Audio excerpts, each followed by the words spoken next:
Military Broadcast Radio, the station that's giving veterans a voice. Find us on the web at mbradio.us. Think of all that time. Every wait in the winter. All those hours no one else saw. Every sprint in the summer. Think of every sacrifice. Early mornings on the levee. Late nights in the film room. Bus rides to playoff games. Every bump in the road. Every moment of ecstasy. Every moment of doubt. Years wondering. Is it all worth it? It's all led to this. Man, I got this. It's a 60-minute drive for a 60-minute game. After all the miles we've traveled, we're almost there. After all the hours we've worked, one more can make us legends.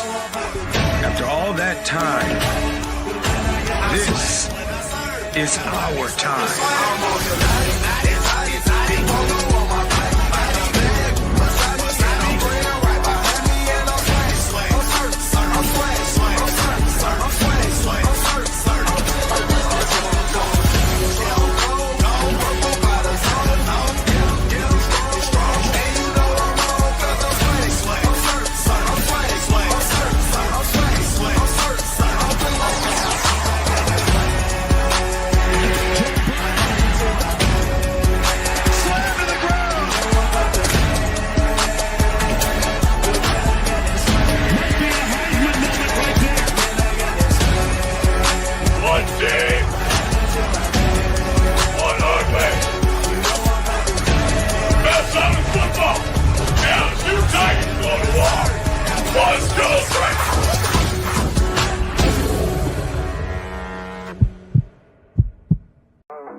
Caveman on the line. HG got the stats. No filters, no suits, just facts on blast. He seems like no nonsense guy. Like re-emphasize that for the Saints fans out there on TikTok. Caveman. What did you just say? The rebuild starts right now. Marshawn Lattimore's gone, so the defense, like we're not getting any better. To the left, got the edge and grind. We break it all Get it into down Smith. like What a pass! God damn! Danielle Smith with the game winner! Oh my goodness! And that is why you have Aaron Fry pass the ball in. We roar from the base to the backfield floor. No filters, no fake control.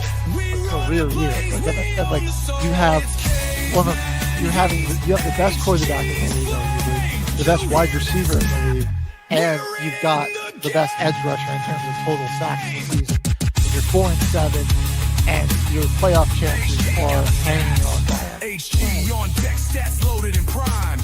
Reading the field. Let's make it interesting. We're making it interesting. Come on. Give us the freaking one. Breaking down ball like a heat wave blade. Oh, let's go! Oh, no. For the business! He's not for the business. We see through the hype. Call out the feed.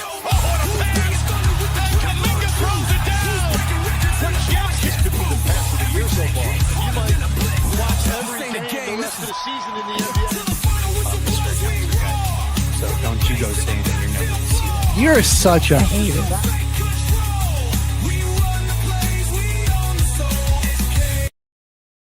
The station where our veterans' voices are heard, MBR Talk. Hey, thanks for tuning in. Welcome, Quack. Program are those of the speakers and do not necessarily reflect the views or positions of any entities they represent. Find us on the web at mbradio.us.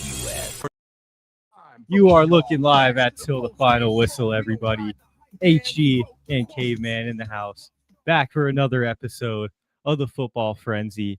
Man, we're all in a good mood in the studio today. Saints are on a bye week. Broncos got a huge win. That will Massive W. Mohawk's already in the chat calling Bo Nix the GOAT. We just want to remind everybody here at MBR, we got our sports show.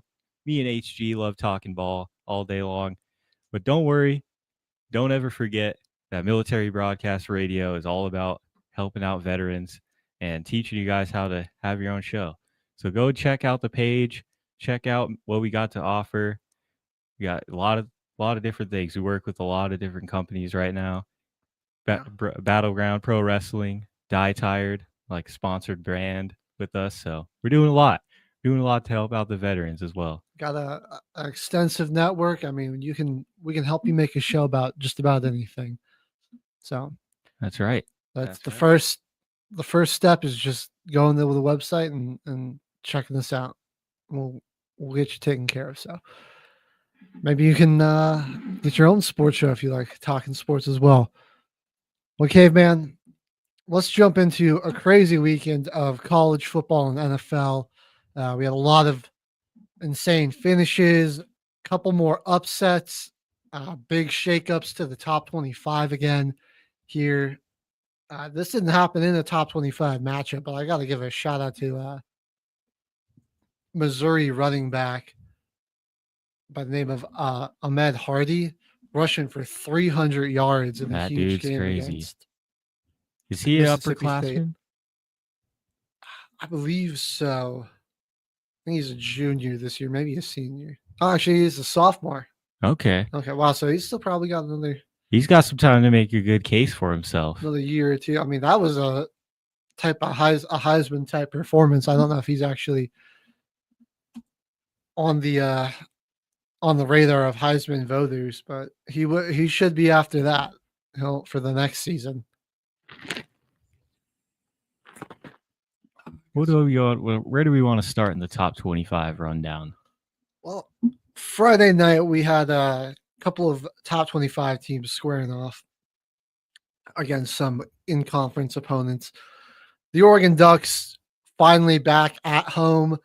The weather was clear, and that offense was humming and back at full strength. This is a good one from Dante. Really accurate in this one. Yeah, they absolutely destroy the Golden Gophers 42-13. 27 of 30 for Dante Moore with 306 and 2 touchdowns. And then Louisville, man, having a bit of a late season collapse. They drop another one, this time at home to the Clemson Tigers. Clemson not having the type of season that they wanted, but big win here against the Cardinal. Big time spoiler. Yeah. Gives them a shot to win one more game and be bowl eligible. So they got 2 more shots at winning a game. They end the year at South Carolina, but they also have a matchup with Furman in between that. So pretty likely that they can get bowl eligible. That was a pretty huge win. They still got a chance to end their season above 500. I'm envisioning a 7-6 finish in Clemson. Get a bowl win. I mean, I think they could easily go in the bowl season 7-5. They beat Furman, beat South Carolina. Oh yeah, and obviously not what you planned at the start of this season, but I think bowl games should still matter and have some importance to them. And you should be proud of getting to a bowl game. For your young guys developing that don't transfer, that's going to be huge. It's a big game for those guys. It's rallying the troops after a tough season like that, On to Saturday's action, we're going to start down towards the bottom in the number 25 spot, Cincinnati, another team that was on a hot streak coming into the top 25 and has since cooled off. They dropped one at home to Arizona. Arizona having a pretty under the radar season here in the Big 12. They're 7-3. I got a weird stat for when we come back to this game. I got a weird stat for everyone. Okay, gotcha. But they're pretty under the radar team here. 3 conference losses, so they're probably out of the conversation for the Big 12 championship. But not a team I would want to see at full strength if I'm trying to secure a bowl win to end my season. South Florida, number 24, going down to the midshipmen. Shout out Navy. Been very impressive all season. Still with a shot to win that American Conference and potentially make the college football playoff. I don't know how our former military are feeling. Do we want to see the midshipmen in the playoff? They've probably got the best chance out of any of our academy schools. South Carolina going to wreck Clemson? Yeah, most likely. More than Charles. I was wrong about Clemson too, Mohawk. I really, they were like one we of were my all kind of favorites. high on them going into this year. I thought for sure they were at least making it to like the final 4 teams and the bracket. I could have easily seen them winning it too, though. But that's what the beauty of college football. It is. That was Mohawk's Heisman pick was Yeah. Klubnik, I think he was my Heisman pick too. That was other than Avery Johnson. was way off there. Yeah, the midshipmen 41-38 over the South Florida Bulls. Kind of good shot, man, to win that American. Can they? Where are the JMU believers, though, as making that group of 5 being the 12 seed? I mean, I really think it's going to be JMU though. They're looking special. They don't have a ton of competition really in their conference. I mean, they're Sunbelt East, and they're still undefeated in there. They've got a 2-game lead over Coastal Carolina. So, They're in the driver's seat. excuse me, everyone. Yeah, they're looking at potentially a crash course with the Southern Miss Golden Eagles. Arkansas State's still got an outside chance, but the Duke's really better than both of those teams. All right, New Mexico gets a bit of a bye or an easier week with New Mexico State coming into their stadium. Win about as you'd expect, they just blow the doors off of the Aggies 42-9. This was a huge statement win here by Virginia, and also gives the ACC a lot of hope in their chances to have a playoff team this year, because Duke was really the key to maybe sabotaging all of that, being a 4-loss team with only one conference loss. While Virginia went ahead, goes into the Blue Devils Stadium and hands them their second conference loss of the year, drops Duke to 5-5. Chandler Morris was good to go, fully healthy. He was great in this one, 316 and 2 touchdowns.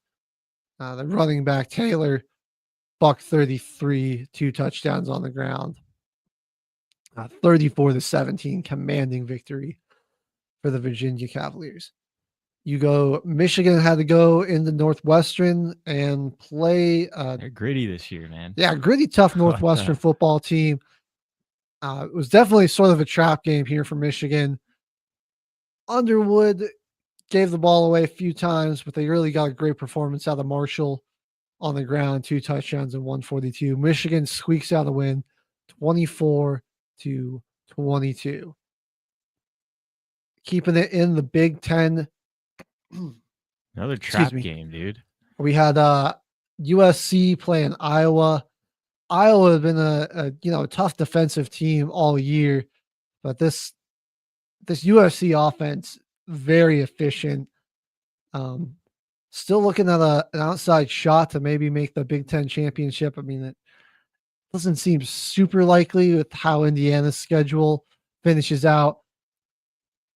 I'm just like, you're really counting on Michigan to maybe pull off an upset for you in the Big Ten, but they do have to take care of business. I believe they've got Oregon this week. So those 2 teams are whoever wins that has a shot to maybe make the Big Ten championship should Ohio State fall to Michigan. But USC taking care of business against Iowa gets a 26-21 victory. More on that coming up. Georgia Tech versus Boston College. Boston College is having a disastrous season. They're 1-10, 0-7 in the ACC play, but they're hosting the Yellow Jackets. And I mean, the Yellow Jackets had to really battle it out. Shout out Turbo Richard, man. Yeah, 141, 2 touchdowns. He was great. I believe his name's Ryan Harris. Something Harris was torching this Georgia Tech secondary. He pulled up 142 Holy crap. yards on only 5 catches. Oh my god. So I don't know what is Reed Harris, beg my pardon. I don't know what the average on that is off the top of my head, but that's a lot of yards. He was a problem there for the Yellow Jackets, but a big performance here out of Haynes King, 371 through the air, had a touchdown, a few more on the ground as well. Yellow Jackets escape 36-34. Miami hosted NC State. Thought this could be a bit of a trap game, but the Hurricanes just came out like a much more motivated team, really shut down a pretty explosive NC State offense. Huge victory for Miami, 41-7. Going over to the Big 12 here in a bit now. Utah on the road against a pretty explosive Baylor team. There's some questions on, how Utah would show up in this one. Could their offense match the offensive pace that Baylor can play with, or would their defense be able to rise to the occasion? The Bears did score 28, but it didn't matter because Utah was just ripping off big play after big play. Multiple runs of 60-plus yards for a touchdown. Couple had a pick 6 in there. And Robertson. Despite Robertson throwing for 430. 58 passes. 430, 3 touchdowns. Just barely over 50%, going 29-58. Wasn't enough to get it done. They also had this receiver, Josh Cameron, 13 catches for 165. He was a bit of a problem for Utah, but ultimately Utah was just threw way more haymakers in this one, 55-28. Utah's looking kind of scary. I'm not even going to lie. The way their offense has been playing the past 2 weeks, and they've already got one of the best defenses in the Big 12. They scored Baylor's total points in the first half. Utah could be a scary team if they make that Big 12 championship. However, that's going to be a little tougher for them now because BYU, massive bounce back game here against TCU. They got absolutely embarrassed against Texas State last week, and they came out and it was pedal to the metal, balls to the wall for 4 straight quarters against TCU. Bachmeier, Martin,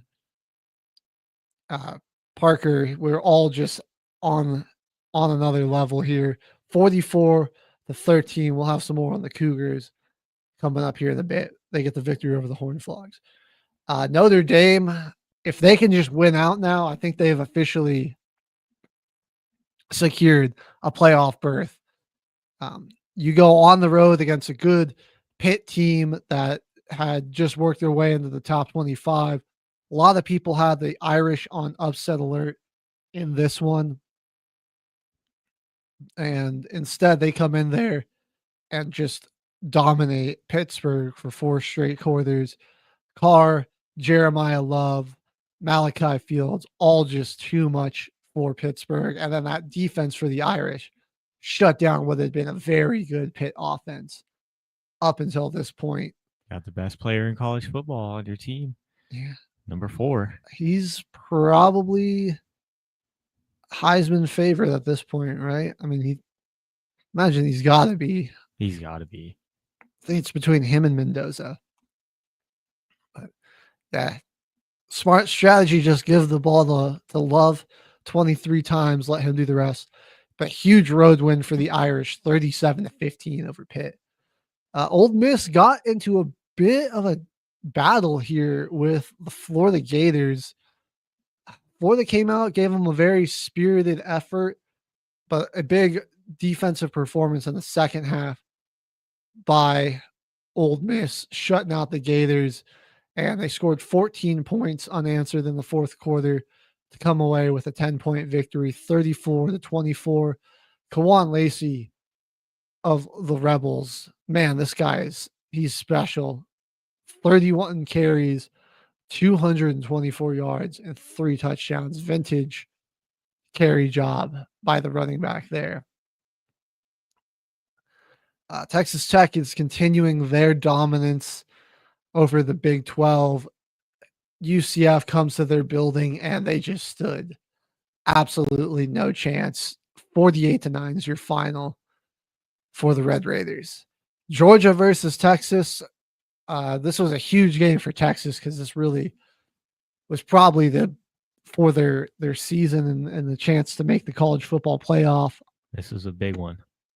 Had to go into Athens, and I mean, they got outplayed, outcoached in nearly every facet of the game. Georgia just let's just say they got their asses kicked. 35-10. Georgia was the way more physical team, way more creative in their play calling.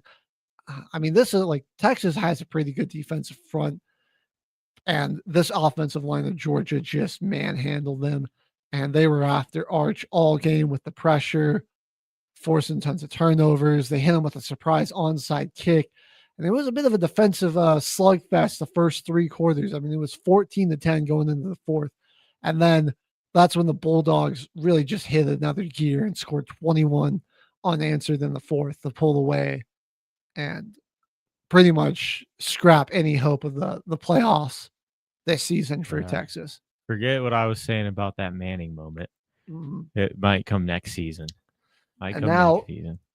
With this win, Georgia getting a big win against the Longhorns and Bama dropping their first SEC game of the season. The Oklahoma Sooners come in there and shock the Tide, who were kind of big favorites for this being a top 10 matchup. They come out of there with a 23-21 victory. Bama, a lot of ball security problems. We'll dissect that here in just a minute. This is an interesting question. You guys think Lane Kiffin is coaching in the NFL next year? Honestly, probably not. I think he probably stays at Ole Miss. I'm leaning towards him staying at Ole Miss. I just think he's got a really good thing going there. Tons of money, opportunity for money, and a lot of program success. You got a young dude, yeah. Chambliss. I mean, that's your guy moving forward. Get him into the league for sure. I like Kiffin as a coach, but for me, he always just seems like one of those guys that's definitely better as a college coach. I just wonder how he would translate to the NFL, That's very true. I think for his best interest, he would probably stay in college. That's just where I think he'd be more successful. Use your recruiting to get a good team around Chambliss. You don't win that natty this year, watch out for Ole Miss. They could build a pretty nasty squad. Right. Now, you want to talk about somebody making a good case for their Heisman moment. This has to just shoot him back into the top 3 conversation. Marcel Reed, the Texas A&M Aggies at home, were getting absolutely mollywopped, stunned by the South Carolina Gamecocks. They were down 30-3 at halftime. And they came back and engineered the best comeback in school history and one of the largest comebacks in college history, coming back down 27 to win this game 31-30. Marcel Reed was fantastic. We'll go over his vintage performance here in a moment.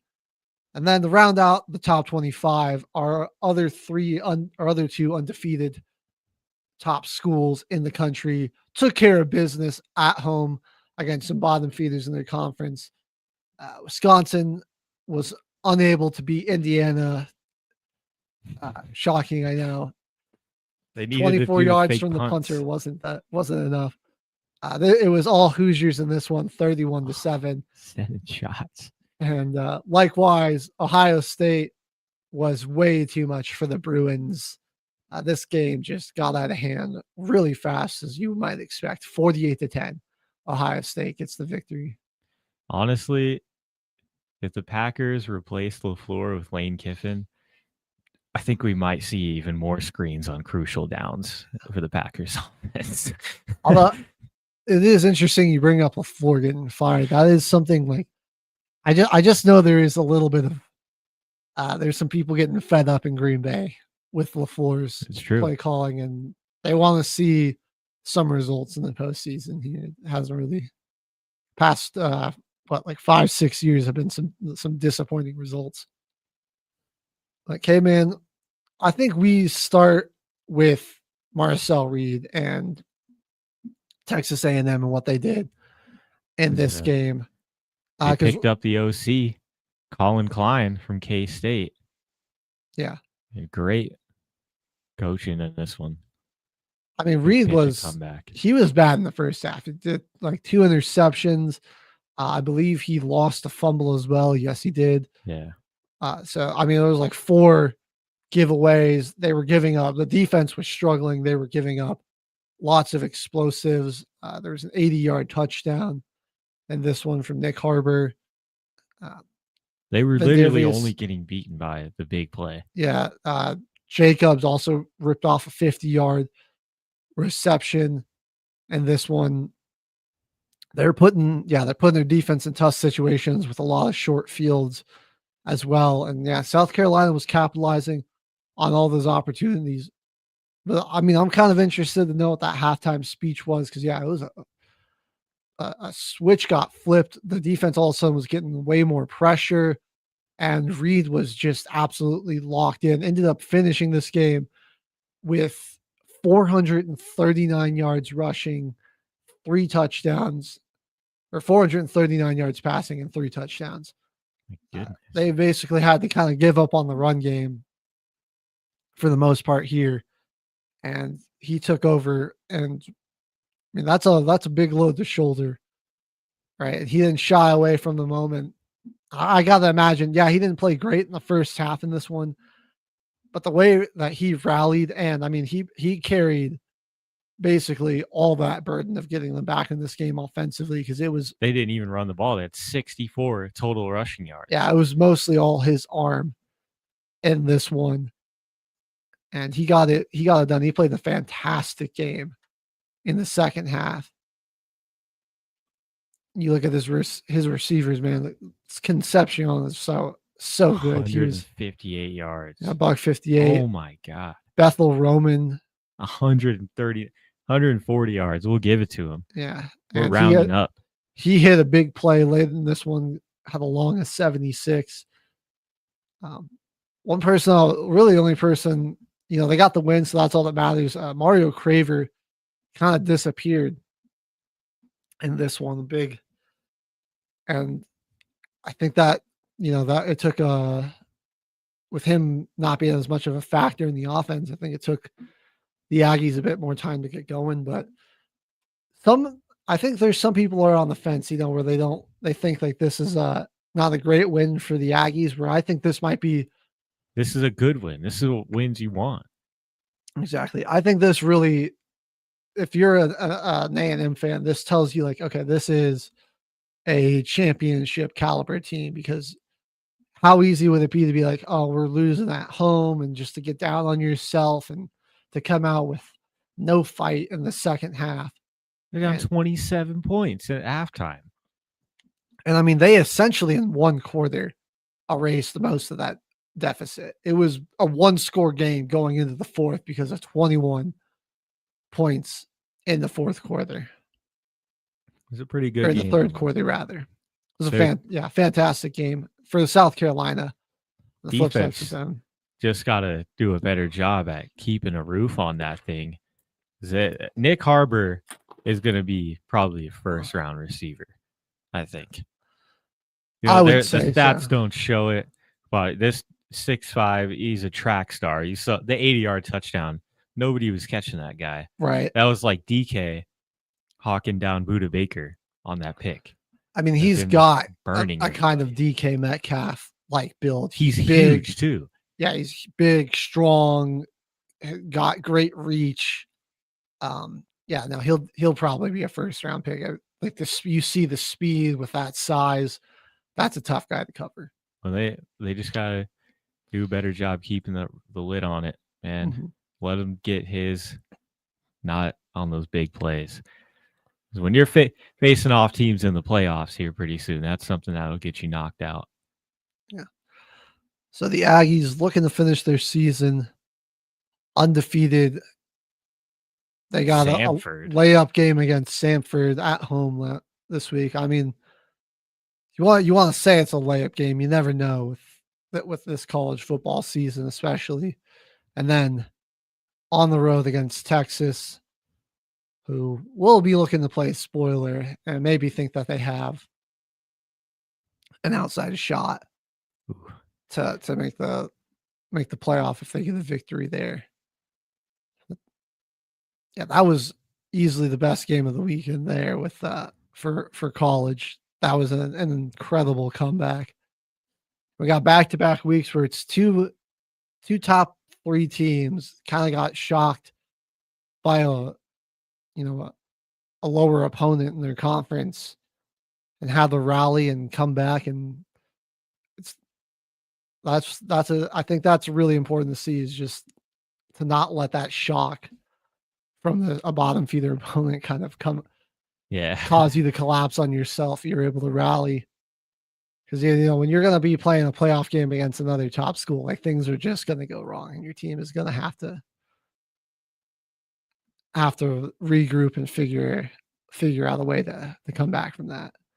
That was the most accurate representation of like bend, don't break mentality that we've seen that we can put on the show here. 27-point deficit.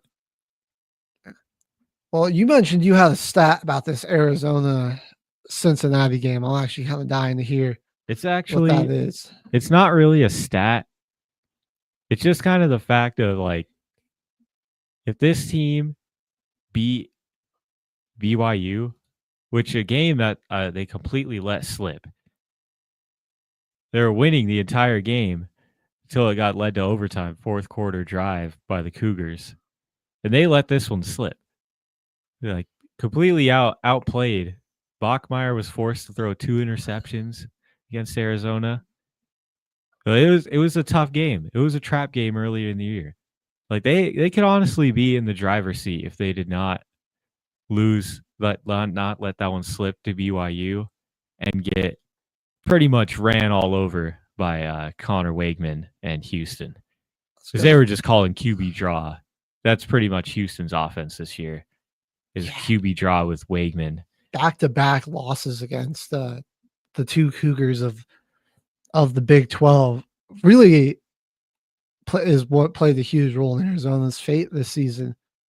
They've been a really good team, and both of those games were well within their means to win. Yeah, really, only a 3-point loss to Houston, even though they kind of got dominated on the ground. Right, gave up like 240 something. I think Fafita's played pretty well this season. I mean, really, their only bad loss was they got blown out by Iowa State on the road. Yeah, and they're not what they used to be. 3-4 in the conference. Oh, geez. They were ranked 14 at the time, but they've definitely had a huge collapse. But we'll see what happens in the future for Arizona football.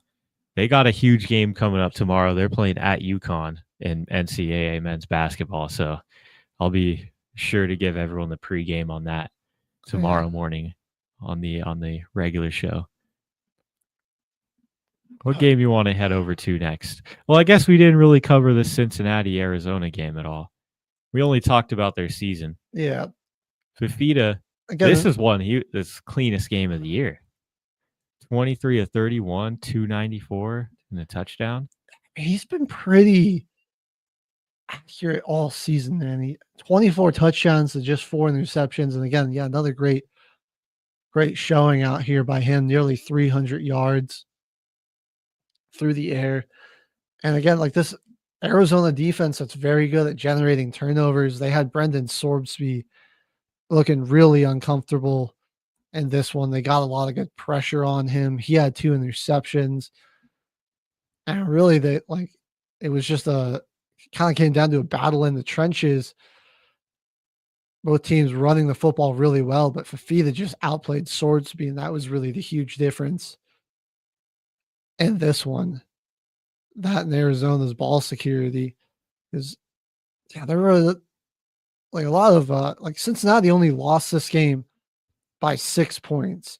And if they could have just taken a little bit of care of the football and gotten some better play out of Sorbsby. He was missing throws. He was pretty inaccurate. They couldn't really get in this one too many good, like, long possessions. Right. They failed a lot on third down. And just wasn't the best looking effort from them. And they kind of went cold after a really good start to this game. They got off to a good start, 14 points to start off the game, and then Arizona just turned on a different switch defensively, and just really they were really just like, you're gonna have to beat us on the ground. We're not gonna let Sorbsby get outside the pocket. He's not gonna beat us with his legs. Like, you're gonna have to try to get these yards up the middle. And to Cincinnati's credit, they did all right. They did all right at that for the most part. I mean, they had 190 rushing as a team. Tawee Walker picking up 119 yards, 119 of those yards. But Arizona was able to just generate far too much more offense. Way better on the ground. Mm-hmm. Walker had more yards in this one, but they weren't really able to use the run game to keep that possession time and just chew the clock. So I think right when you got the lead 14-7, you might as well start playing a little bit of time and trying to keep the ball in your offense's hands. Your defense needs to be as fresh as possible when you're playing with the lead, I think. That's when they really started getting into the trouble with, they weren't being very productive on first and second down. A lot of third and longs, and then we just saw the negative plays, and then you got that third down percentage just kept getting worse and worse throughout the game. They were only like 3 of 12 in this one. So, yeah, good win for Arizona, man. If things went a little differently for them in those 2 games earlier in the season, they just executed a little better. Might be having a very different conversation about the Big 12. Yeah. And who's going to the playoffs right now. All right. It's unfortunate they weren't able to just get those couple wins. Let's talk about those midshipmen. What an impressive win by them. Good bounce back win after they got rocked by Notre Dame the week before. It was really looking like they could have dropped their 3rd straight. They had just lost to North Texas, 2 tough road games back to back. You're finally back home in Annapolis. Yeah, but you got like really good South Florida team coming in here. And I mean, what they did, I think they did a really good job of putting the defense, put it all on Byron Brown. And I mean, he did answer. Byron Brown, he statted it up for sure. He had 4 touchdowns. He threw for 327. Through the air, he had 136 on the ground, 2 and 2 on the air and ground for this guy. So it wasn't like he failed to step up, but he got no other support in that running game. Not stopping the Navy. Just classic run game. Right. Battle in the trenches with Navy. They couldn't handle it. You knew what they were doing, and they still just ran it right down you. Texa, Braxton Woodson, Blake Horvath, Eli Heidenreich, where it was just, they did a great job of like really just disguising, like, okay, you didn't really know who it was going to each play, but like you knew you had to try to cover one of those 3 guys. And they even got a little creative passing. I mean, Heidenreich had 146 receiving yards in this one. So while they didn't hand the ball to him a lot, they were just sneaking him out into the flat, drawing that defense in and hitting some big explosives just kind of behind the Bulls defense, who were selling out on the run. In fact, he caught an 82-yard pass in this one that set the midshipmen up in a good situation. That's like the majority of his yards right there, because they only passed it 15 times. And a lot of the points that they gave up, it was a 41-38 game, but a lot of that came in the 4th quarter. UCF at that point had only scored 16 coming into the fourth, and they scored 22 in the fourth, but then Navy, after going cold, and the third quarter, they bounced back, scored 17 points of their own. Yeah, they were looking at the rest of their schedule here because, I mean, that was a big win for them just in general. I mean, they're sitting atop the American standings at 6-1. You've got a couple of other one-loss teams, North Texas, East Carolina, Tulane was still a shot here. And so, I mean, it's tough to close out. They've got Memphis, who has slouched off a bit, but was, at one point talking a favorite to win this. They're still a good team. This conference, and it's a road game. That's going to be tough. I mean, they've kind of had a brutal stretch of road games here, and then the Army Navy game that they play to close out the season every year. Army will certainly be looking to get a little revenge in this one. Navy took the victory last season. Tulane's got Temple and Charlotte, their last 2 games of the season. So bit of an easier schedule for them. North Texas. Same with North Texas, Rice and Temple. So not too difficult for them. And East Carolina, UTSA and UAB, Florida Atlantic. Oh wait, yeah, Florida Atlantic. Really, Navy honestly can't lose this game to Memphis at all, or they aren't even going to make the conference championship. That is the tough part. Holy crap! They really got to win out,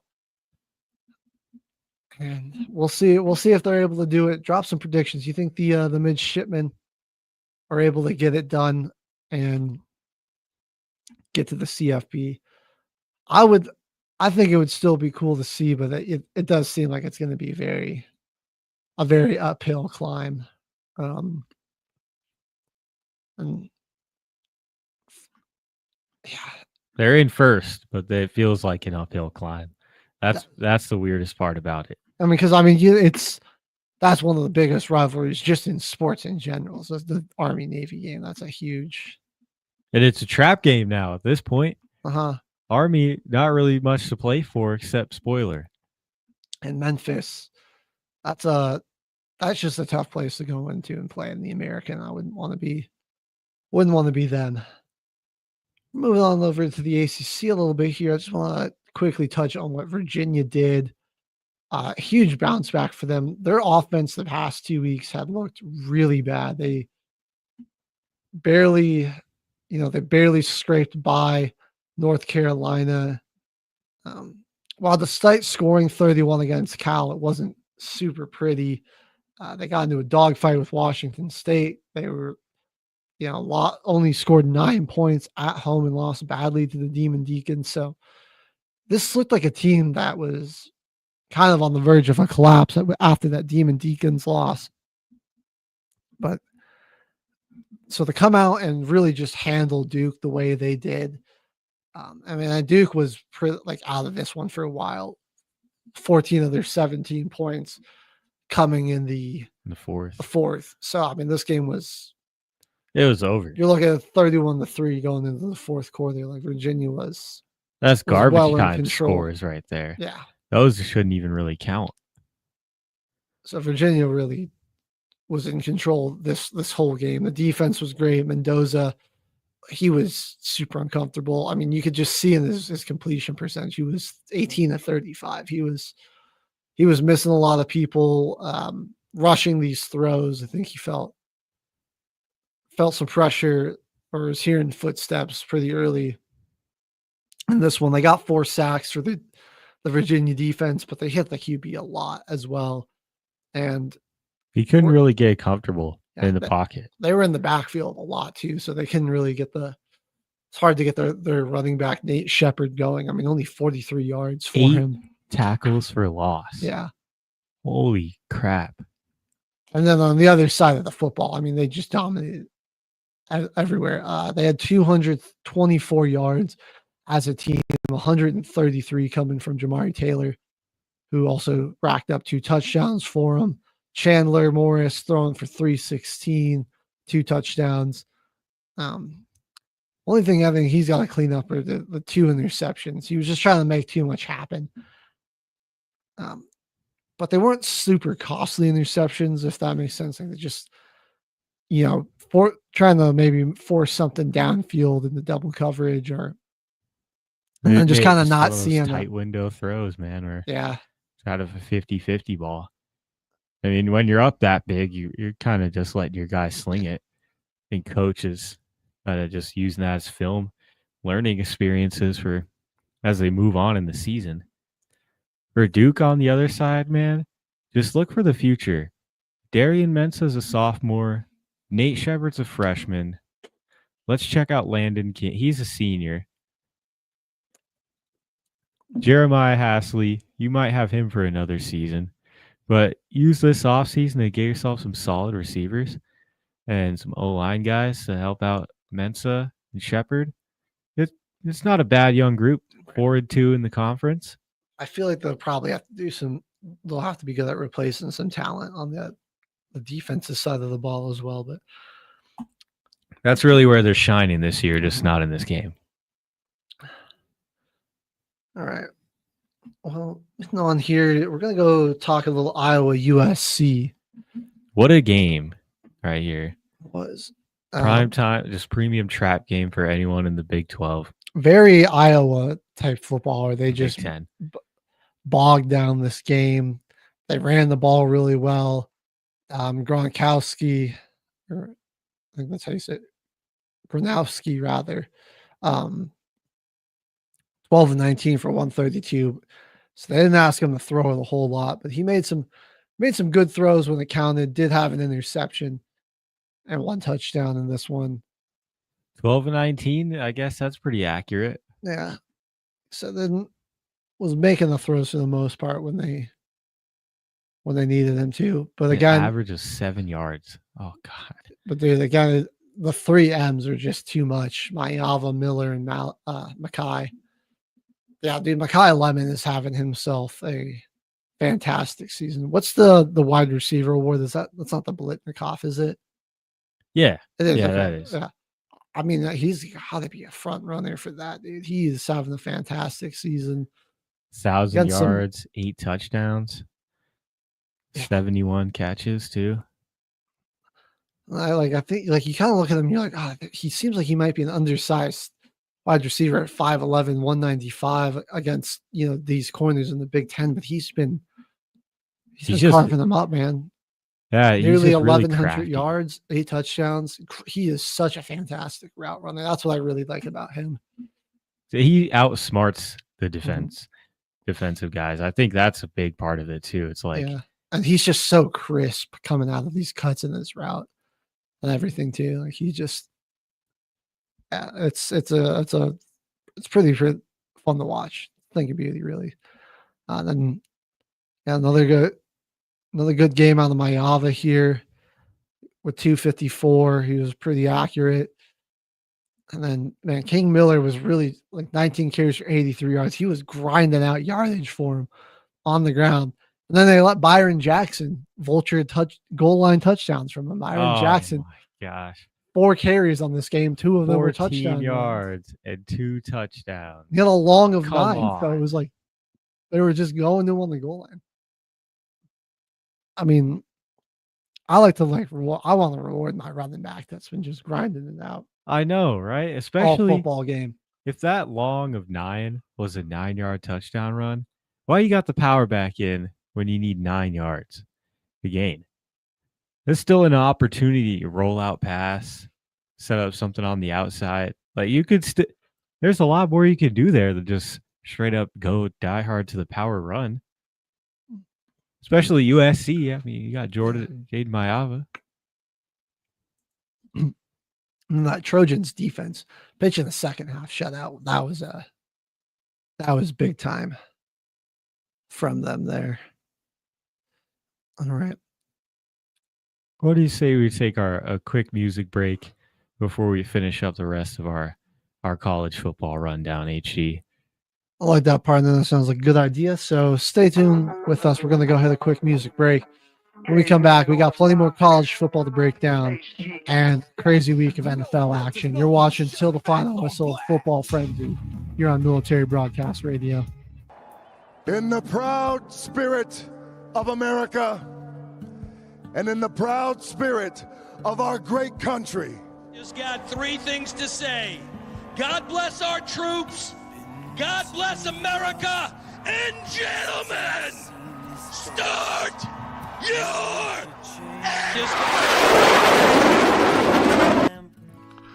Today we gather to honor the men and women who've served in our armed forces. We celebrate their courage, their resilience, and their sacrifices they've made so that we can stand here in freedom. Veterans Day is a day of gratitude, yes, but it should also be a call to action. Because honoring veterans is just about remembering their service. It's about truly listening to their stories. It's about giving them a voice, not just a day of thanks, but a platform, a mic, and a listening ear every single day. For too long, veterans have come home from battles on foreign soil, only to face silence here. They've returned to a society that says thank you, but often doesn't know how to truly engage with them. But we can change that right here, right now. You see, when you hand a veteran the mic, you're giving them something beyond words. You're giving them a connection, purpose, and the space to share what it means to serve, to sacrifice, and to rebuild. You're giving them the chance to turn their thoughts, sometimes haunted and heavy, into words that cannot heal. Because when veterans speak, they don't tell their own stories. They speak for others who might be willing, struggling in silence. A voice isn't just a sound, it's a lifeline.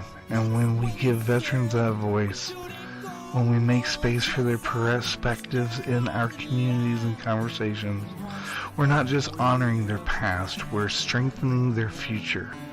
When a veteran shares their story, they're not just reliving their past, they're reshaping their future one word at a time.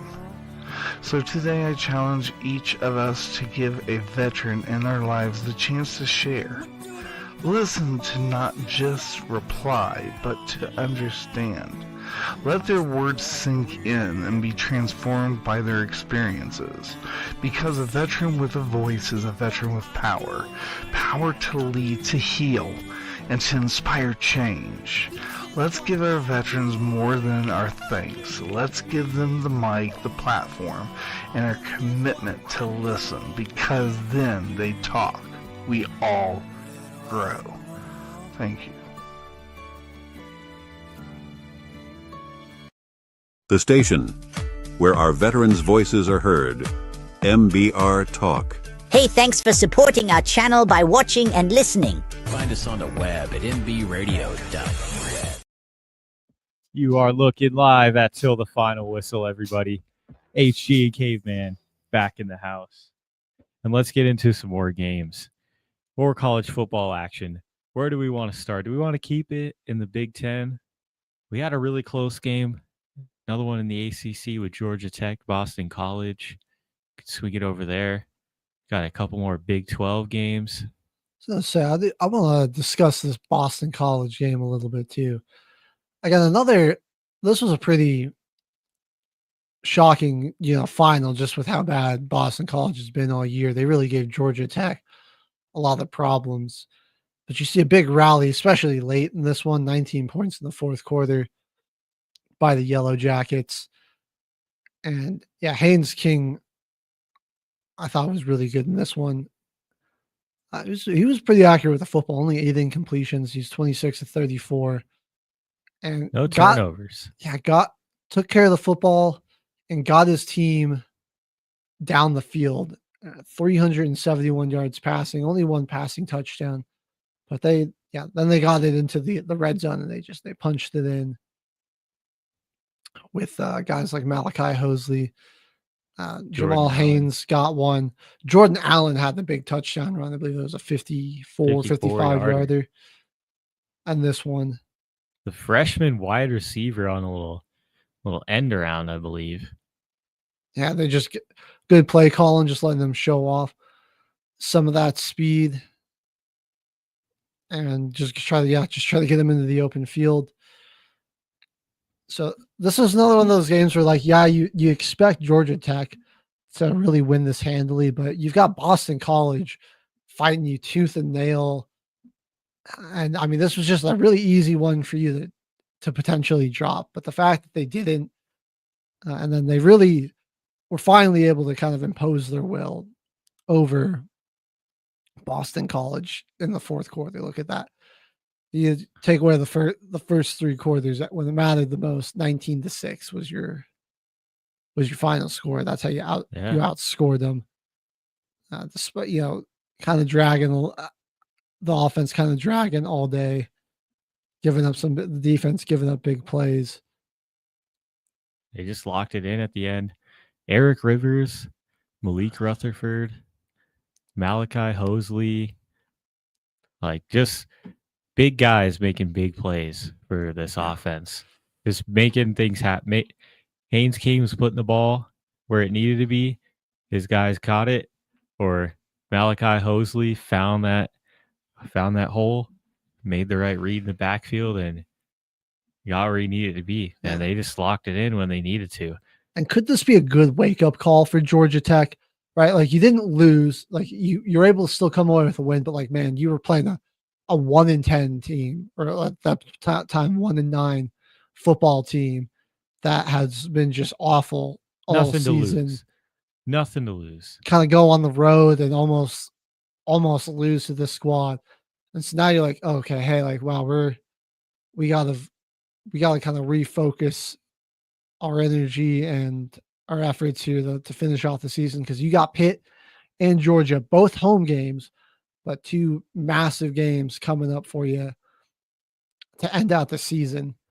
Especially when you look at the ACC standings. I mean, you've still got SMU, Pittsburgh, and Virginia, all with one loss. So you got a chance to knock Pittsburgh off out of contention pretty much, and ward off some competition that way. I believe SMU, they got Louisville, so they've got a chance to lose. But you got to imagine, like, you've got the Bulldogs coming to you, but that's still a very good team. I think Georgia Tech really could beat them this year, though. I mean, that's going to be, this is a better team than what Georgia Tech had last year, and that game went to 8 overtimes. So their offense is honestly so much different than it was last year too. They were more run first. Mm-hmm. Like this year, they're letting Haynes King go out there and throw it 34 times and still get that ground game active too. Their offense is really entertaining. Tech's got a pretty good offensive line. I think what's going to be key, they're going to have to really handle this Georgia front and win in the trenches. Yeah, like from this one, Georgia's going to, like what Georgia did, and they just kind of big bodied out Texas. I mean, you're going to have to be prepared to play a very violent football game. And who's going to be more physical? Yeah, wins a football game. Win those battles in the trenches. But I honestly, big performance by the Yellow Jackets. I think it was a good wake up call for them to nearly lose that football game. Yeah, I think probably prediction. Boston College was predicted to have a little bit better of a year than 1-10. They got a lot of skill guys that kind of went off in this games. Reed Harris is a sophomore. Turbo Richard, he's a sophomore too.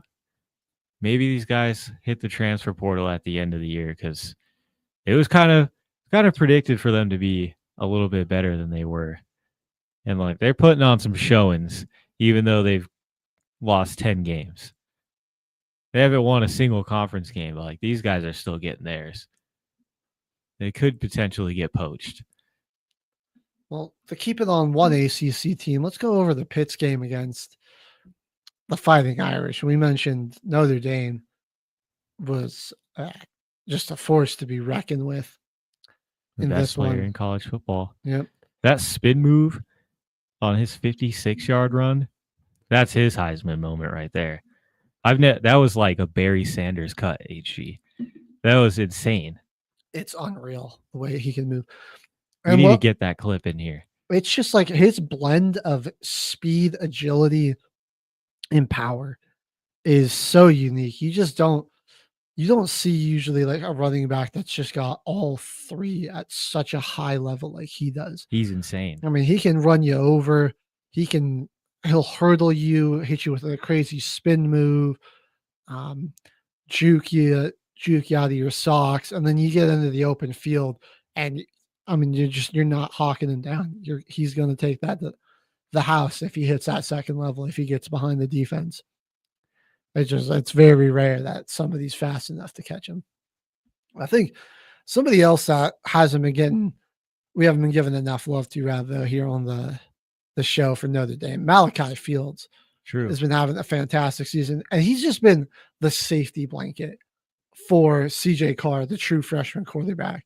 And I think that is incredibly important to have, is like he has just been making himself available for that young quarterback and giving him a sense of security when he drops back to pass. I think that's just so like Carr's had himself a pretty solid season.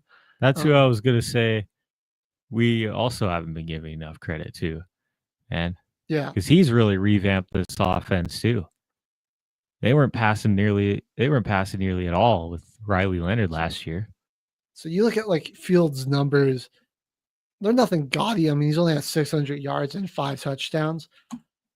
But you got to watch another Dame game. And it's like when they need a big time catch, when they need, third down conversion, it's him. Somebody, or, when like Carr is feeling the pressure, he's got to scramble.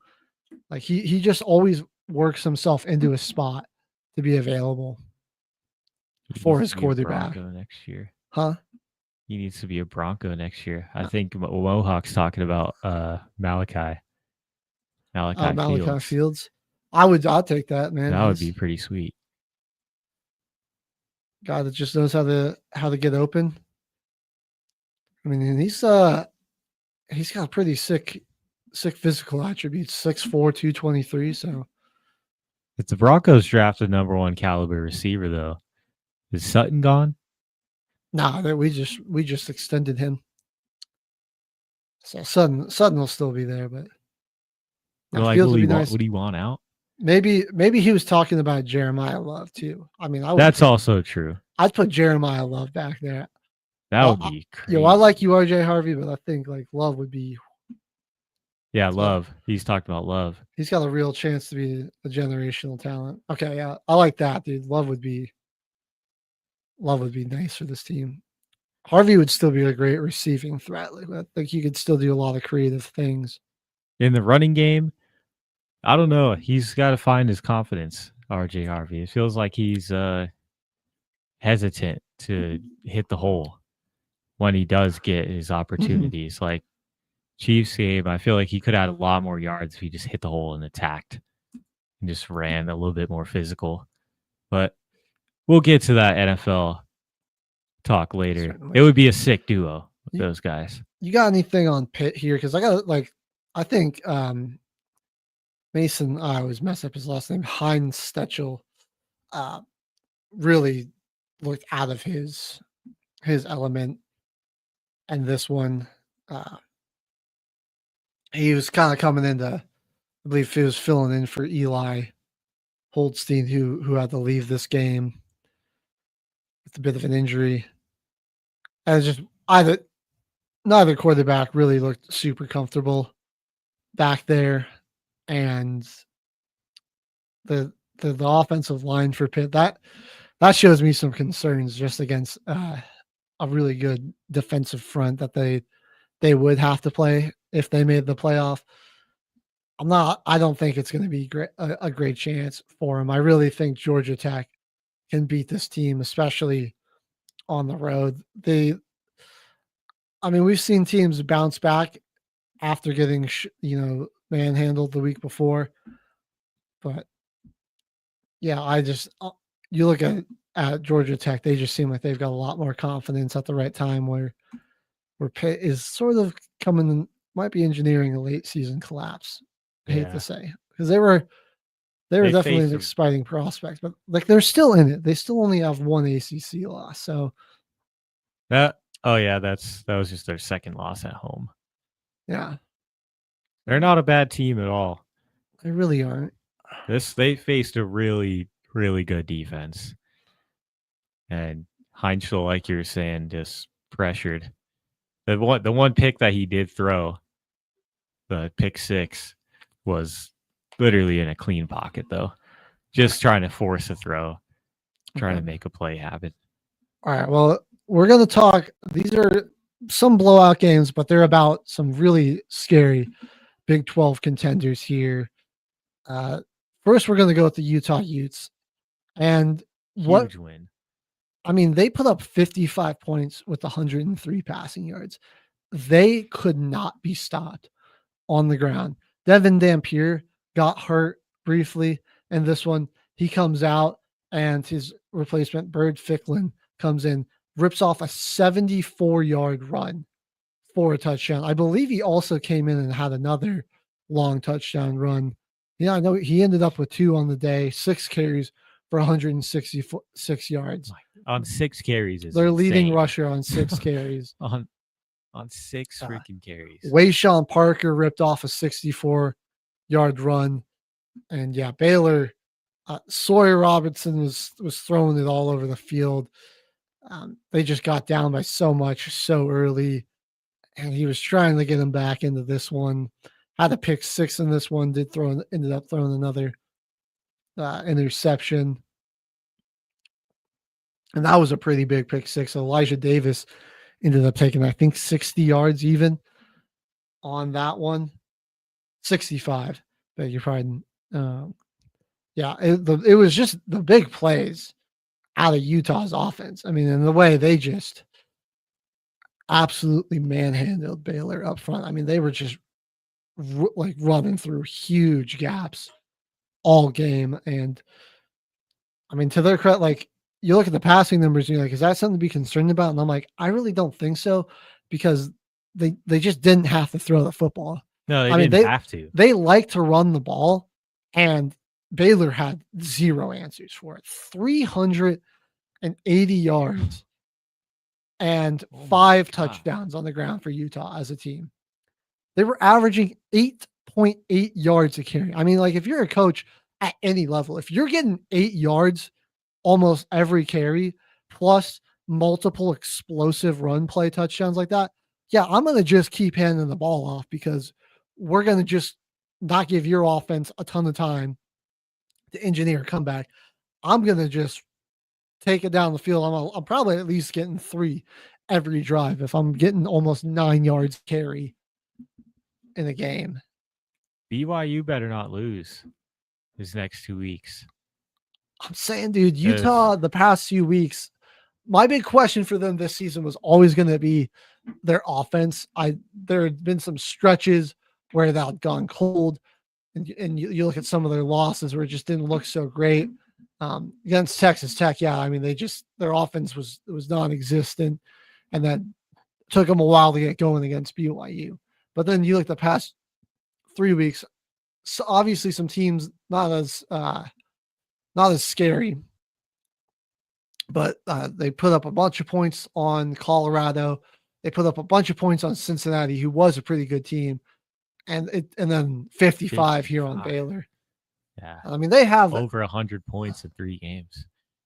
It's insane. I think the big performances against Cincinnati and Baylor are what are sort of starting to give me some confidence in this offense, because you look at it, like they have been scoring a lot of points in games. I mean, like 43, but that's against UCLA, like 63 against Cal Poly, 48 and 42 against West Virginia, Arizona State. But like you look at then they play some top tier competition. That was when the offense would go cold. But I'm just starting to feel like it's looking a lot more consistent, and the defense is playing at another level. I just think they could really, like they're turning good defense into offense the past few weeks. Yeah. I think that's where they could just be really scary. They really just need one of these 2 teams to lose out if they want to get into the Big 12 championship, because the tiebreaker goes to both the teams ahead of them. They lost both their losses are to Texas Tech and BYU. And but say they don't make I mean, the Big 12 championship. You got a really young quarterback. There's still an outside shot. Maybe they make the that college football playoff, top 12. dude. I mean, they're just behind Vandy. Who's Vandy got to close out? I mean, Vandy could go down to 3 losses. They lose to Tennessee. We'll see if SEC bias comes and plays a factor there. Notre Dame might, but definitely has to win out. They've got Syracuse, Stanford. That's something they should be able to do. We'll see about that though. I'm just trying to see where else if BYU has a bit of a collapse, like say they drop one more, but they still make it to the Big Ten championship. Like they say they get upset by Cincinnati, but they still make it to the college football or the Big 12 championship. They do have the tiebreaker over Utah via head-to-head matchup, but let's say they get, crushed by Texas Tech again. And so all of a sudden you're looking at a 3-loss team. Does Utah get the nod over them? That would be very controversial because then you're punishing a team essentially if you're going to their championship and losing. Right. Oh man, I think their best path is for Vanderbilt to drop one, but even that, I don't think. Just with the bias there, there's a good chance Vandy maybe loses too. Kentucky's kind of been playing with a spirited effort these past couple weeks. It looks like they've really found something there. And then, Tennessee obviously is going to probably try to beat them as well. Let's give me some predictions. Do we think Utah can sneak into the college football playoff somehow? They do got to win the rest of their games. That's the big thing. We don't want to just assume they win out. Kansas State and Kansas to close out, 2 very winnable games. I would feel a little less confident if they had to go to K-State, but they don't. Like that's a home game for them. They've been really good at home too. They've been They might put up at home. Sorry, Mohawk, but Utah might put up another performance like they have done the last 3 weeks. And then on the road at Kansas, Kansas has just had a real struggle of a season. They're around 5-5. Might be a little tough just going in there to play the Jayhawks, but I think they could really. It's a good shot they close out and win. Now looking at BYU, that's the other big thing is they need BYU to lose twice. The way Cincinnati's been looking and the way the Cougs bounce back, that might be the nail in the coffin for Utah to make it to the championship or the college football playoff. You got, Bear Brockmeyer, for the most part this season, like when he's been forced to throw the football, it hasn't been too bad. Texas Tech was kind of ugly. And he, like that game against Arizona, he wasn't great. You look at he put up some big performances against Iowa State. While he didn't have a ton of yards against Utah, he was pretty good with the football. And then this one, throwing 296 yards, got a touchdown as well. He also ran for 59. Ran another touchdown in. LJ Martin. God, I really like him too. I'm intrigued. He's pretty good. Him as a prospect, as a running back. He's a junior. Does he declare? Does he come back next year? A little bit bigger, like a bigger power type back. But he fits his Utah offense perfectly because you just want to give him the ball and let him run between the tackles. And I'm going to be honest, going into this, I thought there was a decent chance that TCU could upset BYU just coming off of that shocking loss.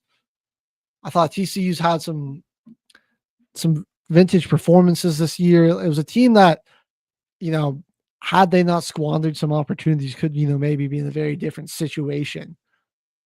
And I thought Hoover, their quarterback, had been playing pretty well all season, but he just was was a train wreck in this one. 10 for 23. I mean, only completed 10 passes. That just shows you how dominant BYU's defense was. 2 interceptions. Yeah, 4 sacks for this BYU defense.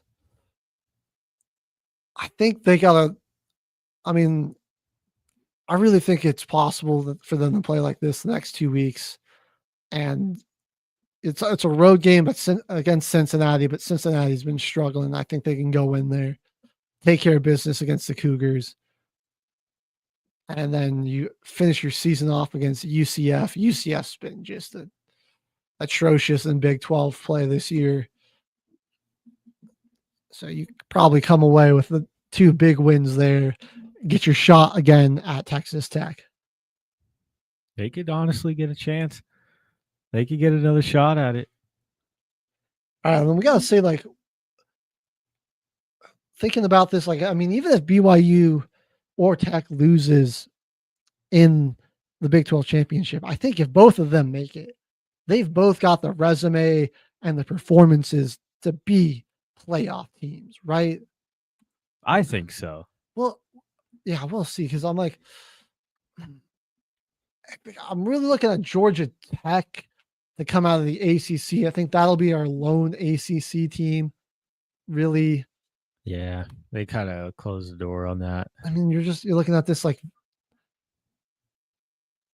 will USC have a chance to jump up? Maybe they're hanging back on. We won't really know until where everyone's at in the college football playoff race until the actual rankings come out tonight. We're just looking at the AP polls right now. I mean, like, is there a chance Oklahoma slips out? I think even if they don't, one of those two doesn't win it, I really think they deserve to be in it. Dude, like, both squads have been really impressive this season. I think, like, BYU, their one loss, while it wasn't great, it was to Texas Tech, Texas Tech might legitimately be a national title contender. I mean, I like the top 3. I like Georgia and Ole Miss. Bama's kind of dropped off a bit for me. They've looked a little shaky the past few weeks. I'm still unsure about Oregon. Like, so I look at the top 5 teams in the country. I like them, and then after that, I like Tech. That's fair. That's fair. That honestly, I feel like that's how they might rank it today. Yeah. And BYU, I really think BYU would, like, you put them in there, good chance that just because of how big and physical they are in the trenches, like, that they could shock a team, round 1. Like, they've got a big offensive line. Definitely. They love to just run the football. I mean, like, they can play a style that could just be really frustrating. Say you give them a team like heck, maybe Oregon or even like Ole Miss, like teams that like to kind of be explosive. That's a game. Big plays on their offense. That's a matchup that those teams don't really like. Right. Like that, they play a style of football that can really frustrate, an air raid style offense. Yeah. I see what you're saying. That you're making a good case for the Big 12. I like it. They better watch this podcast when it goes up. I think they deserve to have, 2 teams out there. Now we're going to round out our top 25 discussions with a couple of SEC matchups here. I'll start with this Florida Ole Miss game. This is why I really like Ole Miss, though, because they do, like I said, they're very explosive. Florida gave them a very spirited effort, though. You got some in the first half. I mean, they scored 24 first half points. It looked like, oh man, this might turn into a shootout. Ole Miss, while they've got a really solid defense, I have never really thought it was the strong point of their team, but the defense was really great in the second half. And then they just got behind Kawan Lacey. I mean, Chambliss still had a solid game with 301 passing yards, but dude, the 224 yards, 3 touchdowns. Kawan Lacey is, I mean, out of sophomore, he's already a top 10 back in the country, I think. Easily.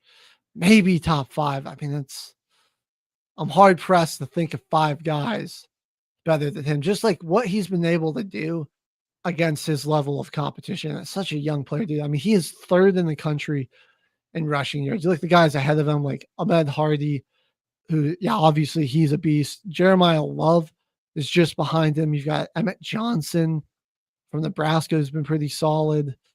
I mean, like, Cam Cook is the only other guy ahead of Kawan Lacey, and he plays for Jacksonville State. Man. Like Lacey and Hardy, Love, they've been doing it against really great competition. I like blank on his name from Texas Tech, Cameron Dickey. I like him too. He's probably up there and around my top 5, but yeah, it's hard to as just a sophomore. I mean, I'm hard pressed to think of 5 running backs better than Kawan Lacey. Let me know if I'm crazy, if you disagree with me. I don't think you are, HG. I think he's one of the guys. Mohawk chiming in here a little bit. I think BYU would have to win conference to get into the playoff. Yeah, that's what I'm worried about. Yeah. Mohawk too is like, I think they're not going to reward them for that. It's like they've been. I mean, if your only 2 losses are to Texas Tech though this season, like it just. I mean, like at that point, it would be better for them to not make the conference championship game. Like essentially, you'd be like, I feel like they'd have better chances of being just a 1-loss team that didn't make their conference championship. Yeah. Texas Tech. Yeah, it's that they got an oil tycoon, dude. They're putting that money to good use. All right. You can't argue with the results. But yeah, Ole Miss is definitely looking like a contender for me. I mean, what a crazy story with Chandless, the Division II transfer. He's probably, I mean, just because of all of his years in D2, he's a senior now, so he's probably going to the draft. I mean, I think he's a great dual threat quarterback. So I think you get him with a really good offensive minded type of head coach. Yep. It is real. See. Yeah. That's what I'm worried about. I mean, we didn't get a ton of SEC bias last year, and I think it was good. Like Bama not banking it being a 3-loss team because they had some pretty bad losses. I think that was a good thing. It was a lot more fair last year. That is true. The ranking was a little bit more lenient. Yeah. I'm looking at like there's so many good 2- and 1-loss teams here. Obviously, you're going to probably have to make room for James Madison. They're going to be one of those teams in there too. That's probably the 12 right there. Man. Right. So it makes it even harder for like Utah to make it in because they can't really get that seed. It's going to have to go to another group of 5. Going to have to see how things shake out here. I got last note on this Ole Miss Florida game. Kind of just ended how you expect with the DJ Lagway interception, just putting it to the bed. It's been the story of their season. I got to imagine he transfers. Where does he go? And Florida just tries to start over anew this season. All right. This game turned into a blowout, but we got to just talk about. I mean, Georgia really is just their title odds. I think have really shot up, skyrocketed after this game. I mean, you got like how you're feeling as Georgia as a national title favorite. How your stock is on that had to go up. I mean, you got to be feeling good about that. Gunnar Stockton. I mean, Kirby Smart, one of the only head coaches left in college football that's actually won the national title. Him, blank the OC's name, something Bobo, isn't it? I can't like Mike Bobo. Oh yeah, and Sweeney. Yeah, like a masterclass in coaching from all 3 of them. Arch saw so many like different exotic looks. He was like they really sent a lot at him. He was pretty inaccurate, only 251, 1 touchdown, 1 interception, and then. Again, like their run blitzing and just how disciplined they were up front. You got nothing out of this Texas run game. After all the sack yardage is factored in, 23 yards total. Yeah, Trevian Wisner was just bottled up. Yeah. And they didn't even try to even really run it. Only 9 carries for him. Yeah, they were down. They were just seeing like Georgia was. They were sending a lot of stacked box looks, but then they were dropping it out in the coverage. I think so. They were really discouraging Texas from running the football, while also still disguising it and dropping it back out into coverage. So it's just like I said, just on all three phases, just masterclass coaching. They ran the ball really well late in this one. Like their run game was off to a slow start on this one a bit too, but down the stretch, I mean, they just in that fourth quarter, they just ran it down Texas' throat and then scored. And then Gunnar Stockton, man, he was fantastic in this one. I'll take away the one interception because I think that was, that one kind of got tipped a little bit. It wasn't that much his fault. 229, 4 touchdowns. You had 5 incompletions, dude. Right, super accurate, just dealing that football all game. The way, I just think this was such a complete team win from Georgia on like all three phases. Really, the only area they kind of struggled was not even really in the. They weren't super great in their returns. Like they didn't get a ton of big yardage there. They had a nice one from Zachariah Branch. He got a 44-yard return. And then they also were just great at bottling up Ryan Niblett from Texas, who's been a dangerous returner all season. They were great. So just on all three phases win, and then you just watch. I mean, Sarkisian and his staff were just wholeheartedly outmatched against Kirby Smart and his staff. That's where it's like that experience of that championship medal of Kirby Smart. Despite some of the times this Georgia team seemed vulnerable, man, he's rallied those guys and pulled them, found the way to help them pull off all these close victories. And I think they're really starting to just click on all three phases at the right time, man. You look at that, that game against Ole Miss and now this one against Texas, you're going to have Charlotte. It's going to be a very difficult game against Georgia Tech, though. They got it. Yeah, they end the season with the tough one. That matchup is getting harder and harder. That is going to get your popcorn for that. That might be game of the year, last game of the season. It's going to be up there. I mean, it was up there. Excuse me. It was like a game of the year last year. 8 overtimes in Athens. Yeah, the 8 overtimes. Could easily be the same situation there. All right, then we got Alabama taking on Oklahoma. Second loss for the Tide here. And the Sooners, I mean, keeping their playoff hopes alive. And yeah, I mean, just go over to the team statistics here because you look at Bama had 406 total yards of offense. They only committed 2 penalties all game. They were better albeit marginally better on third down. They also had, 2 big fourth down conversions, but the turnovers just killed them. Got them into a 10-0 hole going into the second half, or the second quarter rather. They were down 3 at halftime, and then their defense held up really well against Oklahoma's offense. I mean, only 212 yards of total offense for Oklahoma, 23 points. But Simpson looked pretty inaccurate in this one. I mean, he was just missing some easy throws. And then he had the interception. There was a muff punt. Yeah. The fumble got taken back for a touchdown. So many missed opportunities and just giveaways. Yeah. Or actually there was a pick that lone pick that Tim Simpson threw rather was the one that got returned for a touchdown. Yeah, like Bama just that's why I don't know, man. The past few weeks, Simpson was looking like a Heisman candidate early in the year, and now he's just been some had a rough stretch. Inaccuracies. He seems like he's getting a little rattled under pressure too much. Yeah, and he's just like missing throws that I just wouldn't expect from him. It's a game where Alabama had 34 minutes of possession to Oklahoma's 25. Like, they're really just messing up their own. They're just shooting themselves in the foot.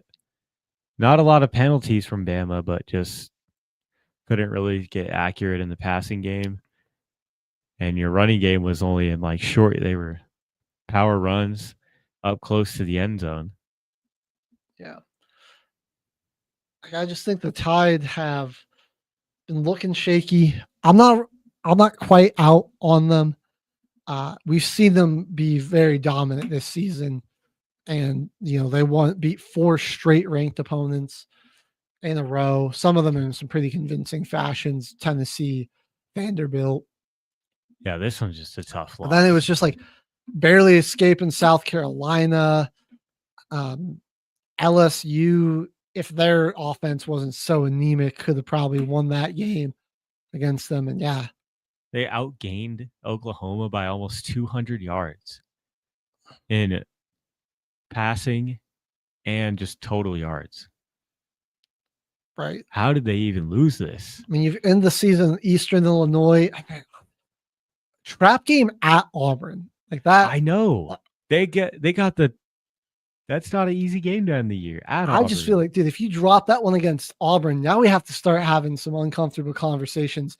If teams like Utah and BYU, Virginia, Michigan, USC, if they're all sitting at Miami, even if they're all sitting at 2 losses, like, I mean, come on, a Bama team that's been on the decline. Are we really going to just like put a 3-loss Bama team that's been struggling to end the season in over some of these squads? I think they're going to let it. I think Alabama stays just because of their conference record or their conference schedule.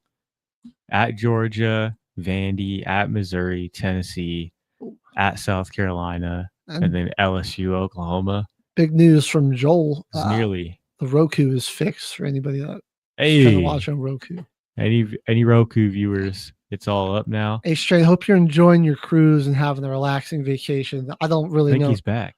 Oh, really? Okay. I think he's back in town now. Nice. Well, I hope you enjoyed it. Having fun. Yeah, nobody deserves a vacation more than him.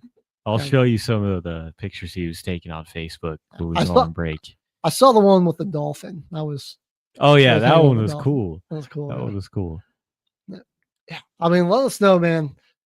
Bama is a 3-loss team, and you've got like a number of ACC, Big 10, and Big 12 teams with only 2 losses. Like, can we really justify putting Bama, like not putting them in there a third year or for a year, another year? I do not envy the playoff committee. No, they got a lot of great teams to choose from. Yeah. And I don't think any of the viewers will be, unsatisfied with any of the matchups, but the diehard fans of these schools will. No matter what teams make it into the playoffs, people are going to be upset. That's just, I just know that's going to happen. All right. We're going to wait until the CFP rankings come out tonight, and we'll cover those tomorrow on the show.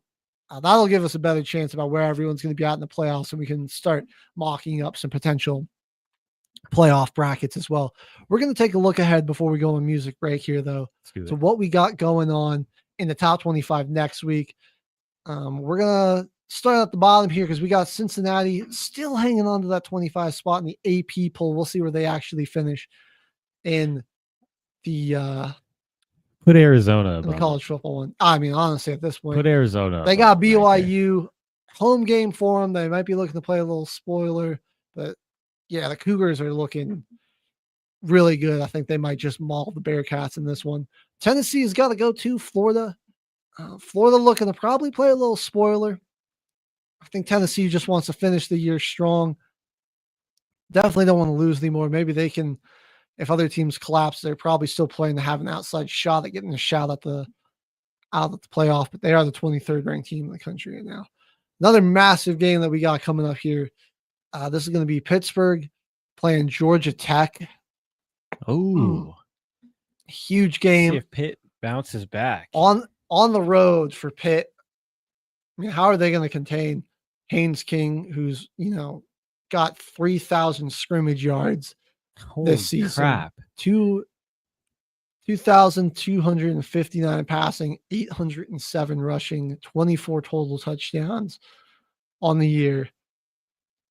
It'd be interesting to see, can Pitt get a bounce back? Georgia Tech get to double-digit wins on the season. Michigan going on the road to Maryland. Should be a game they win. Maryland 1-6 in Big Ten play. The Wolverines still trying to find some success with their freshman quarterback. All right, Kansas State going to Utah.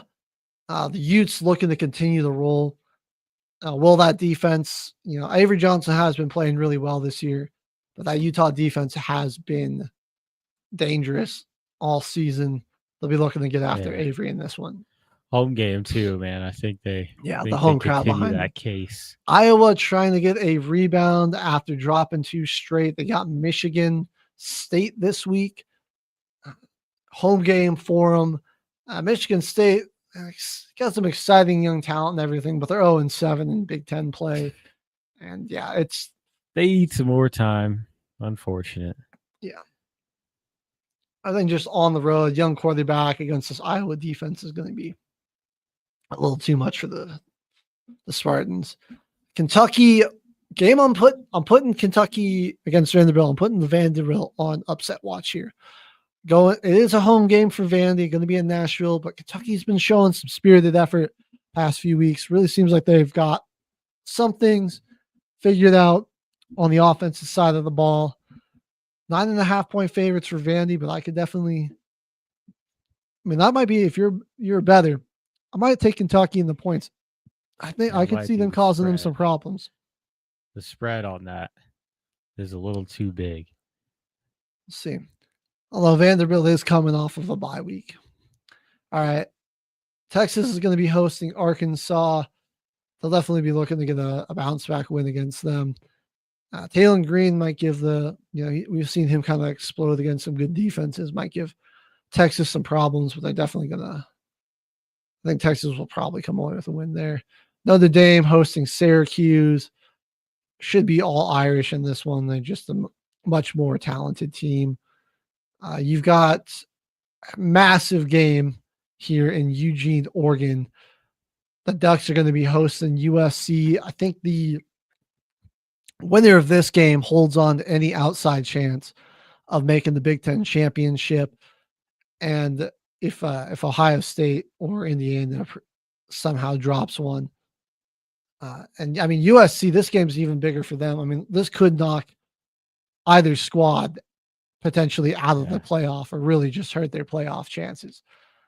So that's the biggest one to circle here. That is just an absolutely massive Big Ten matchup there.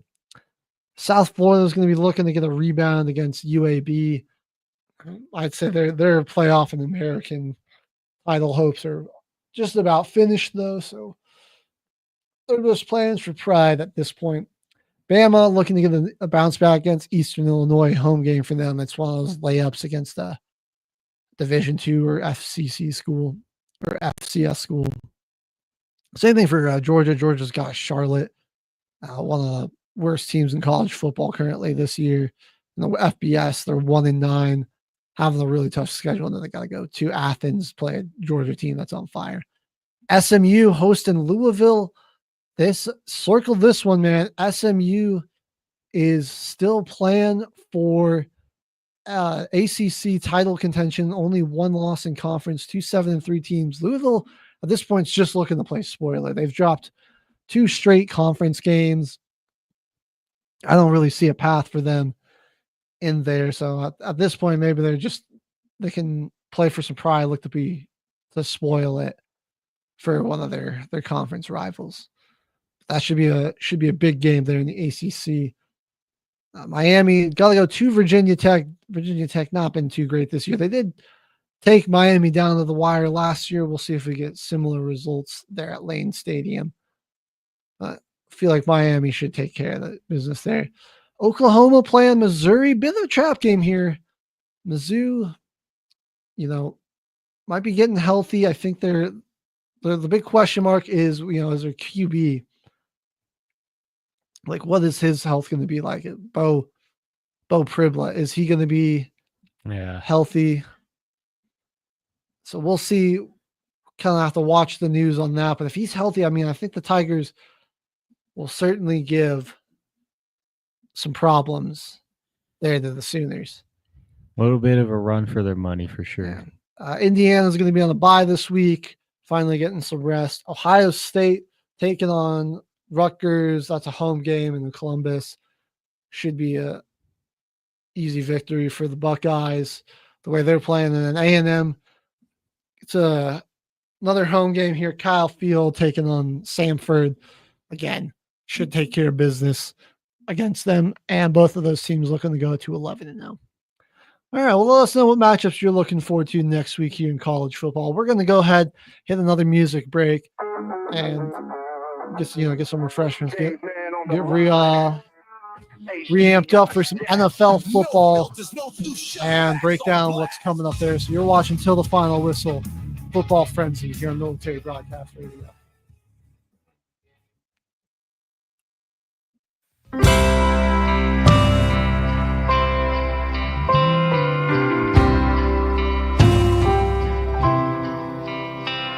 I swear this mountain air can almost get me high. Whispers of wildflower fields, sharp scent of pine. The mist clings to the treetops while I sit here alone. I'm stuck thinking of you, chasing old ghosts.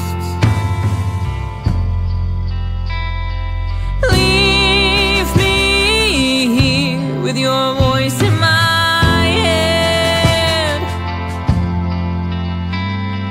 Dreams in the dresser, hopes under the bed. On the side of this mountain, pain far away. Scatter our ashes, throw the rings in the lake. We reach the peak, tried to turn around, but we got lost on the way down.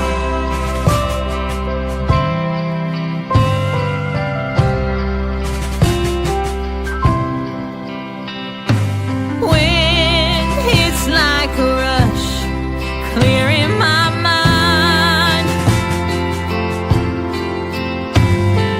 Too many memories to drown, not enough wine. Leaves change with each season, snow turns to rain. The reasons you left me are always the same. Leave me here with your voice in my head. Dreams in the dresser, hopes under the bed. On the side of this mountain, pain far away.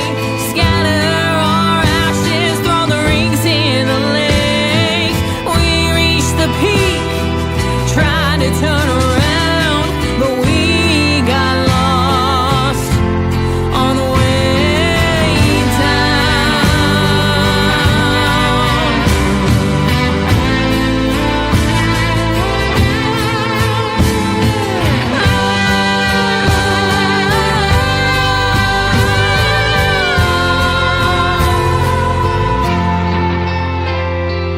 Leave me here with your voice in my head. Dreams in a dresser, hopes under the bed.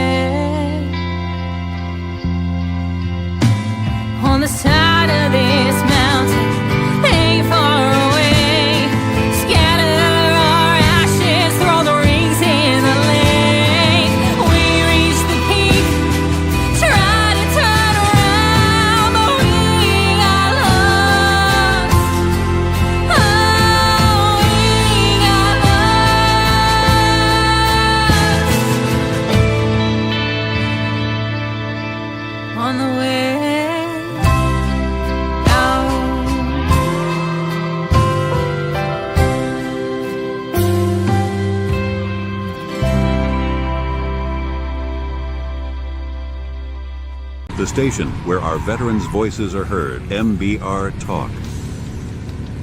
Find us on the web at mbradio.us. You are looking live at Till the Final Whistle, everybody. And it is about that time to head over to the NFL 2025 season. Week 11 has just passed us. Saints took a loss to the bye week. I'm going to make this quick because I'm a fan that's looking at the draft. I'm looking ahead to what's going to happen in the 2026 draft. And there's a few guys. If we go the offensive lineman route, there's a couple options that I've been taking a look at recently. One of them, I think we could use a center. He could be a good depth piece behind Eric McCoy and Will Clapp. Be a great learning opportunity for him to come in. But he's a great pass protector, which I think we got a young quarterback. Both of them have been getting pressured a whole lot this year. So I think a good pass protecting center to lead the offensive line group and learn behind some pretty good veteran offensive linemen. And I mean, there's a chance that they do end up being injured again next year. We get this guy. He could be starting pretty early. But like I was saying, he's a great pass blocker. He's got good IQ of the game, which sometimes I think it makes him get a little bit over aggressive when sometimes he tries to use his upper body strength a little too much because he's great core strength. That's what makes him such a good pass blocker as a center.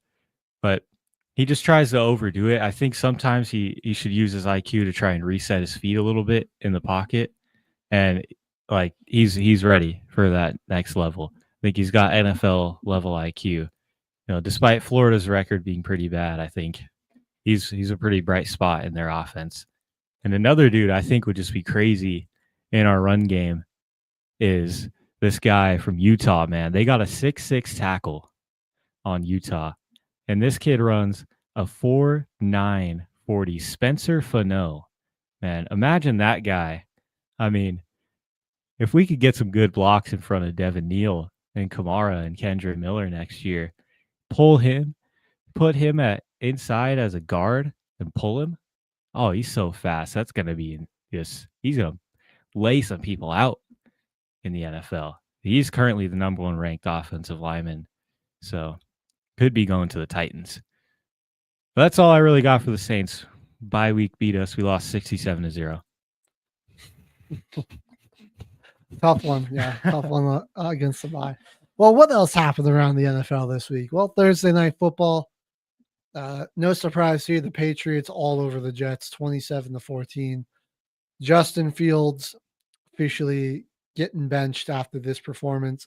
And the Travion Henderson, you could have called last week his coming out game, but then he comes out and answers it with a hat trick and this one.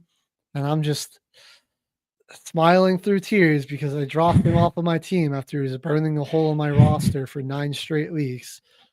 And now he's just going off.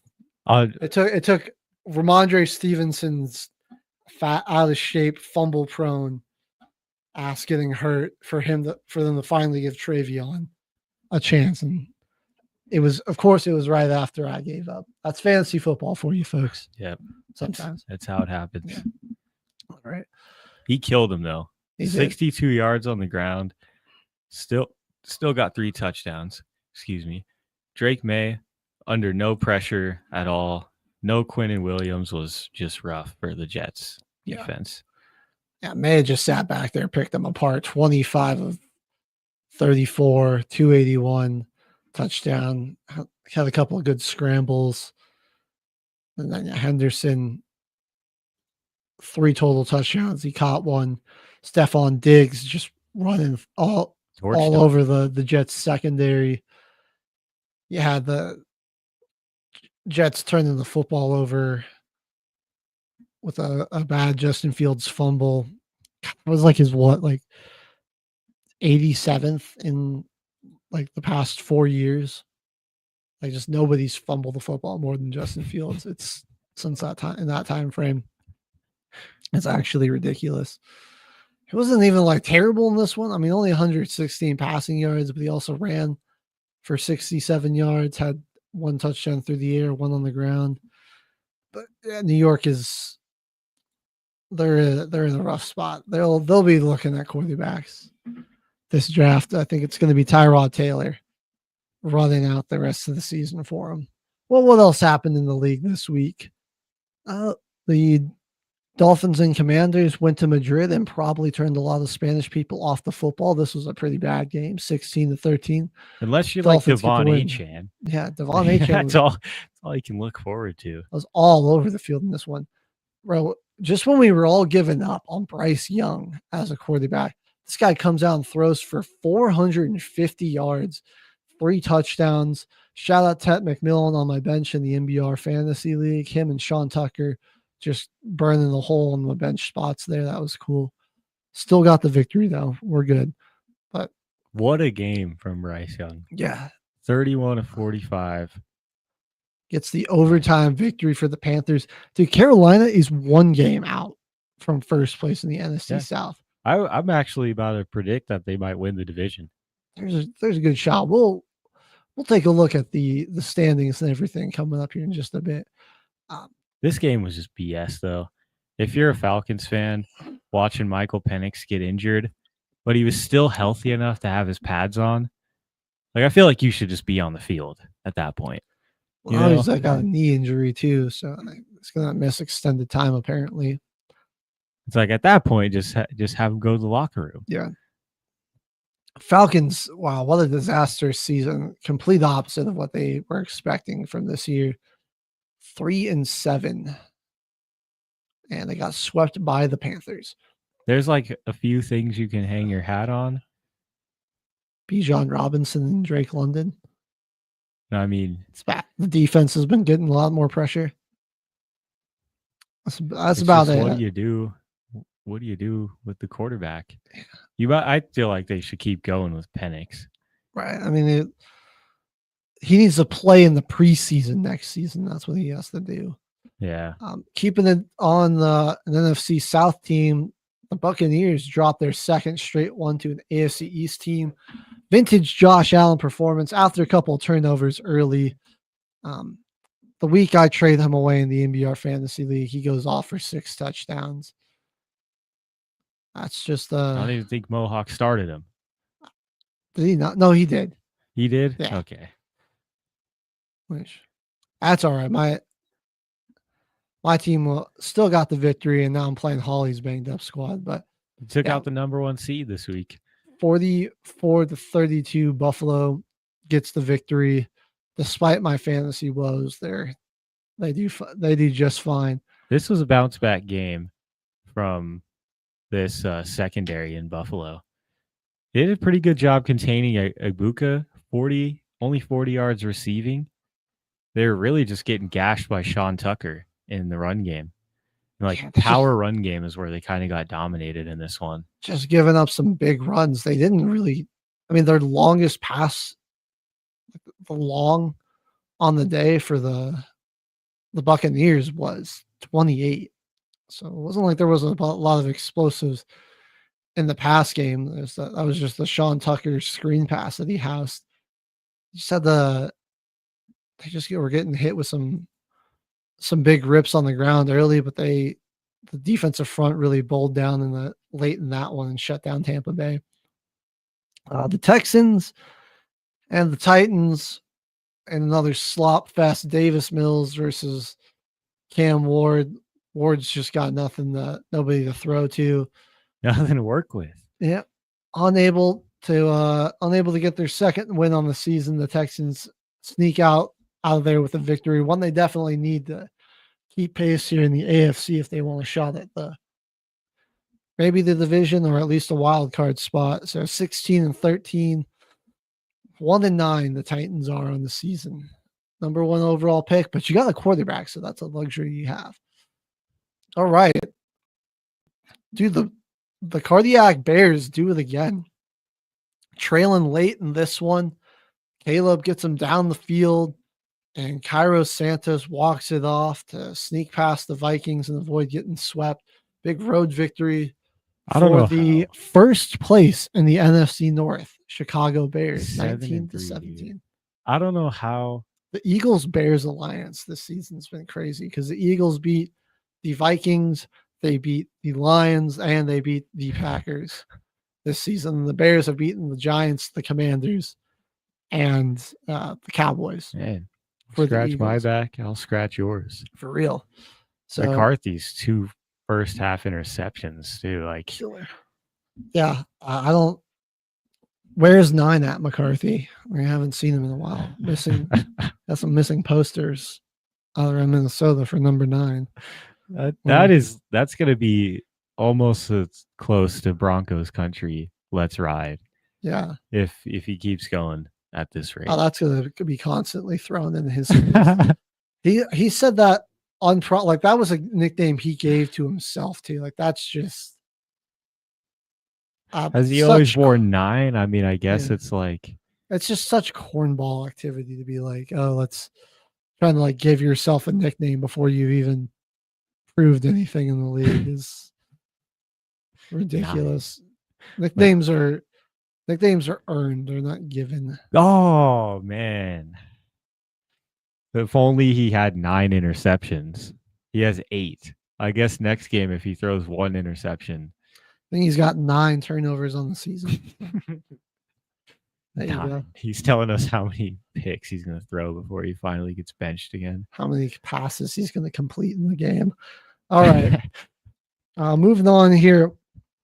Packers get a good bounce back win against the destitute Giants. Famous Jameis wasn't able to get it done against this defense.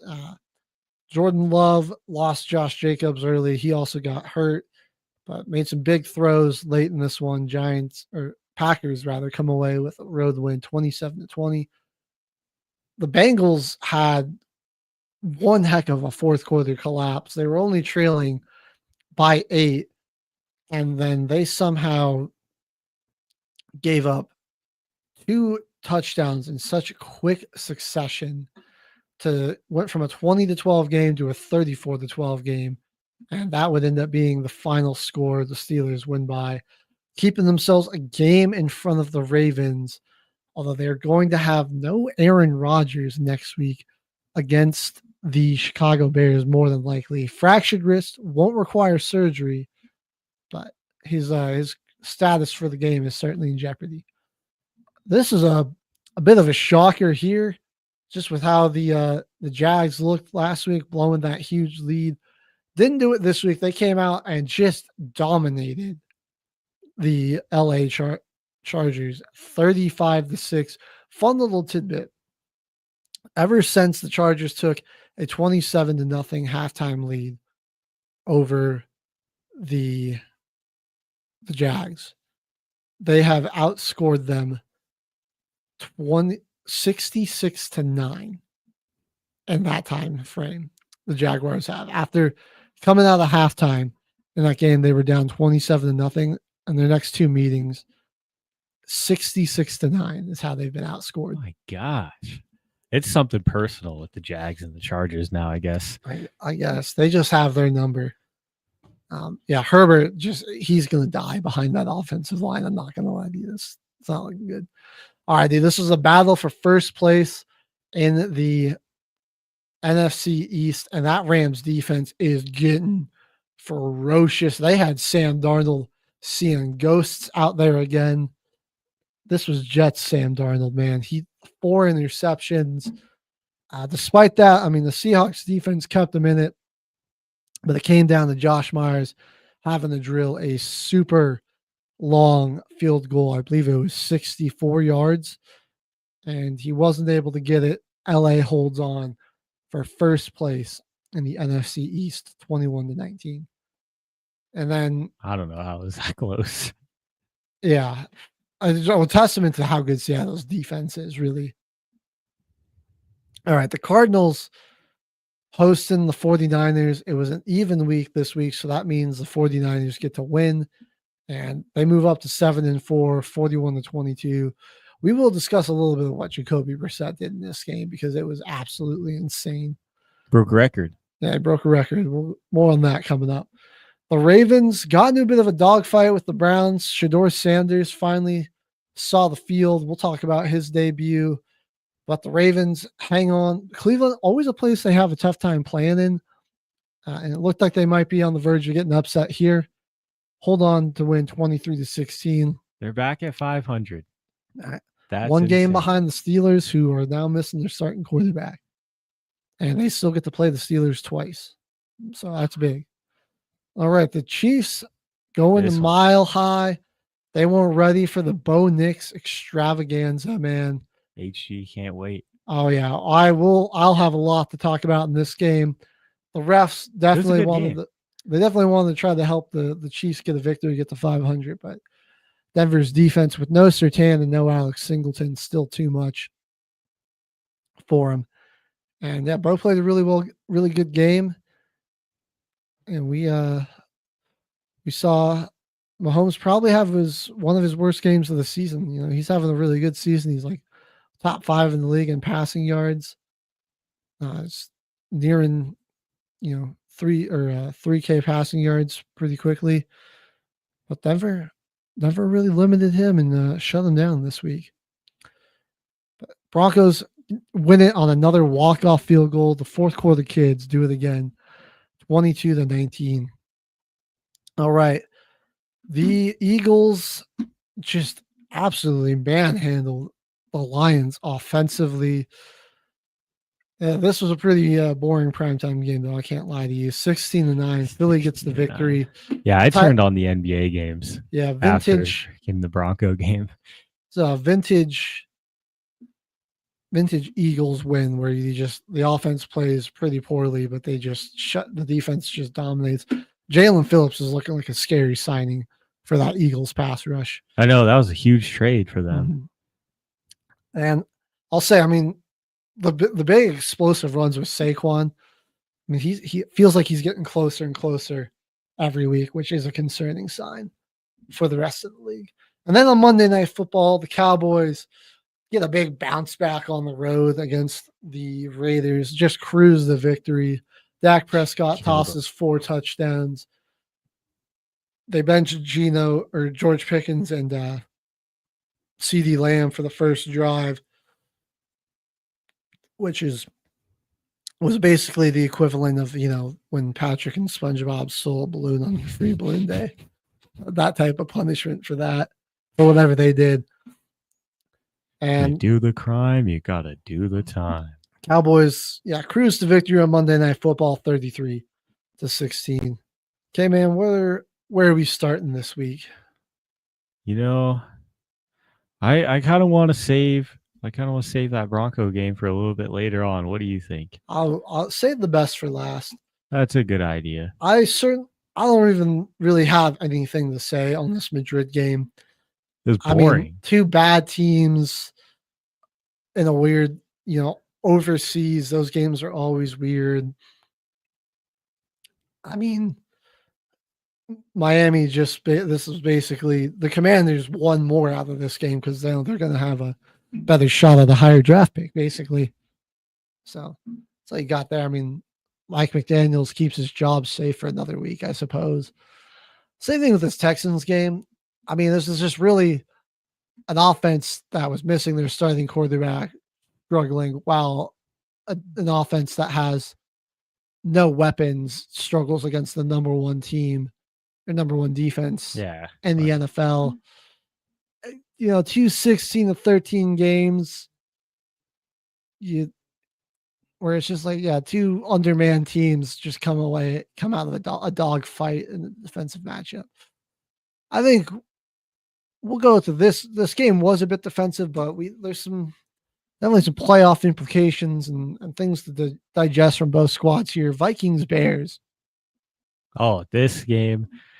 How was it that close in the first half, despite those 2 picks? The Vikings defense they had some bad weeks back to back. They gave up like a ton of points against and yardage against the Eagles and the Chargers, even the Ravens. I mean, really, they've been playing a little bit better, though. They played well against the Lions, got a victory there. I mean, really, it's on McCarthy, man. He just does not look at all ready to be out there. Again, struggling Both quarterbacks were 16 to 32 in this one, but Caleb, big difference. Protected the football, made some big plays with his legs. He is so elusive. Did you see that? Like that unblocked nickel blitz, and he just spun him out of his spin shoes. move was filthy. Dirty, man. That spin move was filthy. Bears defense is playing really well, generating turnovers. They're like one of the best teams in the league at generating takeaways. Kept them in this game, and yeah, Caleb got them. They kind of gave up a lead in the fourth. They were up 16 to 3 going into the fourth quarter, but then they gave up 14 points. Yeah, and they had to get a game-winning drive. Had to drive it down the field, but like, I mean, Caleb's has been good in those game-winning situations, getting them. He's protecting the football. I think he's like his play at quarterback hasn't like blown me away. Like he's still a little inaccurate. He's not putting up like tons of yardage all the time. I mean, this game he only had 193, no touchdowns, 13-4 touchdown interception ratio on the year. But he's protecting the football a lot better this season. And the line's giving him some more protection. And then he's like, this is, I think, the big reason why you drafted him is like his escapability and his ability to extend plays have been huge. Really good off schedule, especially in these late game situations. Like he's so good at like not taking these sacks and turning what could be a massive negative into at least somewhat of a net positive or an overall positive. So like Chicago just as a team, like nothing jumps really off the page. They were, decently efficient on third down, 7-18. This was a real physical game, man. Just they're both 16 to 32. NFC North football, man. Like, yes, 21 carries, 90 yards for Swift. I mean, yards were hard not to come really by. A tough back, but like that's grinded out 90 yards right there. Yeah, for real. I mean, he had to work for. They relied on him. Some bad drop passes, especially from Jordan Addison in this one. And then McCarthy he is just taking a lot of risks with the football. Like I appreciate some aggression from him, but he is really not reading defense as well. And the first one, I'll give it to Kevin Byard. He's league's leading interception right now. No, Byard's sick. He made an insane play on that ball, turned his hips on a dime, and high pointed that pass. Like that was nearly a layered throw. Yeah. It just the Nashawn Wright interception was good too. I mean, like I don't like the decision because I mean you're like I just don't like where he put the ball. Like I mean, if you're gonna throw that 1-on-1 in the end zone, I mean you gotta throw it to where it goes out. Like you gave the DB a chance to make a play on that. You gotta like back corner towards the sideline. Either my guy gets it or nobody gets it. Like out of bounds or touchdown. Yeah, like you just like honestly in that situation, that was an underthrown pass. And Wright made a great play on the ball. Shout out to Coach Beam. Yeah, I gave a little bit to of a Coach tribute Beam to him. Chicago, though, man, first place in the North. Can they hold on? That'll be the question. I don't know. I mean, they still got to play the Packers twice. Still got the Lions one more time. I got the Eagles coming up. Like, will they agree to just make that game a draw because of like the alliance? I mean, there has been the alliance between Eagles and Bears this season. It's been kind of crazy. Got the Niners still, but the Steelers are winnable. I think they can at least get a game on the Packers. I really do. This team. Got the Browns coming up. We'll see how the Lions certainly showed some vulnerabilities against Philadelphia. I think we keep it in the North in this one because I think Mohawk might actually be right. Packers might get swept by the Bears this year. Oh boy. Oh yeah. Because their gap discipline against the run is so bad, dude. Even when they have Micah Parsons down on the line, he will try too hard to get over that hump and like try to pass rush around the edge, and it leaves that gap wide open. So it's just a wide open cutback lane for the running back. their integrity in the gaps is just it's rough against the run. And Yeah. you got They got Monin gashed. guy and Swift. I mean, it might just be a two-headed monster backfield just running all over the Packers. Yeah, they've and they haven't been terrible all season. I mean, they've only given up 968 on the season. So I mean, they're like better than teams like Denver, Kansas City, Tampa, Steelers. I see what you're saying. The past few weeks, it just feels like they've been, they've been giving up some bigger run plays. They're all right against Saquon, but I don't like how much Singletary and Tracy ran on them. 142 yards. It's like when they don't load the box, they don't really stop the run. But when they're making it an impact, they're making it like a weekly game plan to stop the run. Then they'll do it. They'll stuff you. Yeah. But if they're more worried about Jameis Winston might give the ball up a bunch, so we might want to just mess him up, muck him up a little bit with some different coverage looks. And then they got kind of gashed on the run by Tyrone Tracy and Singletary. Gotta hope Josh Jacobs is. I mean, he avoided a major injury according to Tom Pelissero, which is really good for them. You just gotta hope he can be back for you soon and still doesn't have to miss multiple weeks. He's questionable for this week. I think there's a good chance he probably plays, but he's going to be a little bit of a snap count. We kind of saw this offense really struggle without him back there. They eventually got some stuff going with Wilson rather. And yeah, Love was, 13 of 24 for only 174. He wasn't super accurate in this one, but he, had that nice throw to Watson. Watson made the spectacular catch, and ultimately they got it together at the end of the game, which is all you can ask for. It does make me nervous about how they're going to perform in some. We've seen it against a team like Philadelphia, where they struggled to close out in that one, and games against, the Browns and the Panthers, where this offensive struggle has come back to cost them, and the defense hasn't quite been able to make up for what the offense was lacking. What about, do you go to Darnold? Darnold Donations. That's the new company, Darnold's Donations. I think briefly, real quickly, let's get some of these two blowouts out of the way. First, that's true. The Bengals. Yeah, so even if Burrow does come back, which he's still projected to. Their season, they're 3-7. This was a Chase Brown legacy game, though. I'll give him that. He turned it up. 99 yards legacy game with Chase Brown. Yeah. That was kind of Gainwell, man.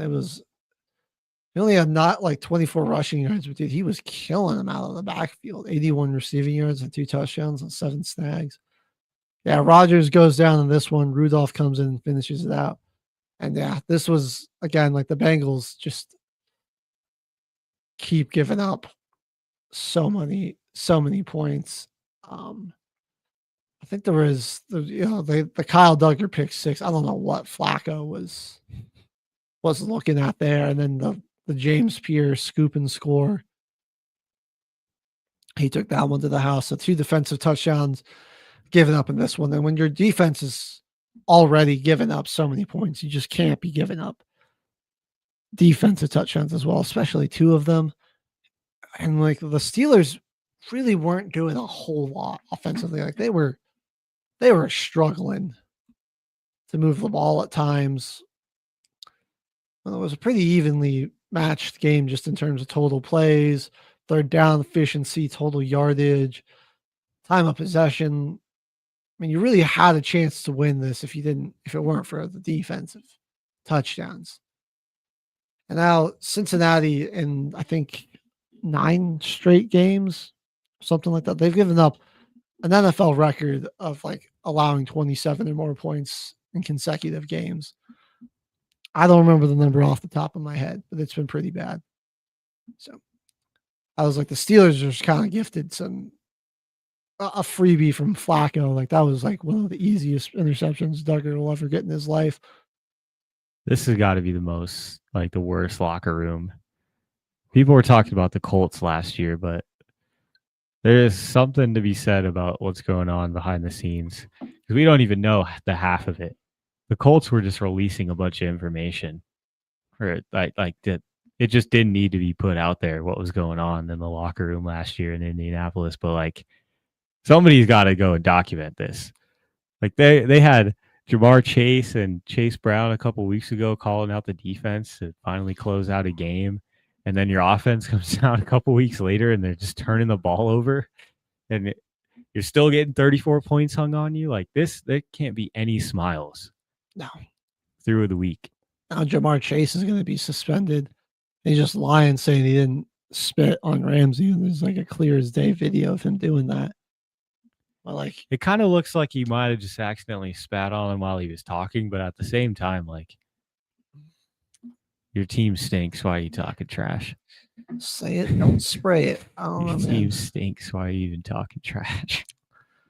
All right. The other blowout, Jacksonville, we got to remember, has an actual legit defense here, man. They got some athletes over there. They really get after the quarterback. So good. They really shut down the run, too. They're like one of the top they're the best run defense in the NFL, actually. Allowed. Vidal, 13 yards. Oh, my God. And I mean, like the Chargers could do absolutely nothing. Held Herbert to 81 yards passing. Trey Lance was in there by the fourth quarter. They just ran it down the throats of the Chargers too. Tootin and Etienne getting almost 40 carries. They just can't Jags it up. That's really seems to be the case. They like to let games collapse pretty badly. Yeah. They should have beaten the Texans. They should have. So they should be 7-4 or 7-3 rather. 7-3 with the division locked up. Well, they still got the Colts. Well, yeah. But 4 touchdowns on the ground here. Jacoby Myers filling in really nicely with no Brian Thomas, no Travis Hunter. So I mean they're a little lacking in their weapons in the passing game.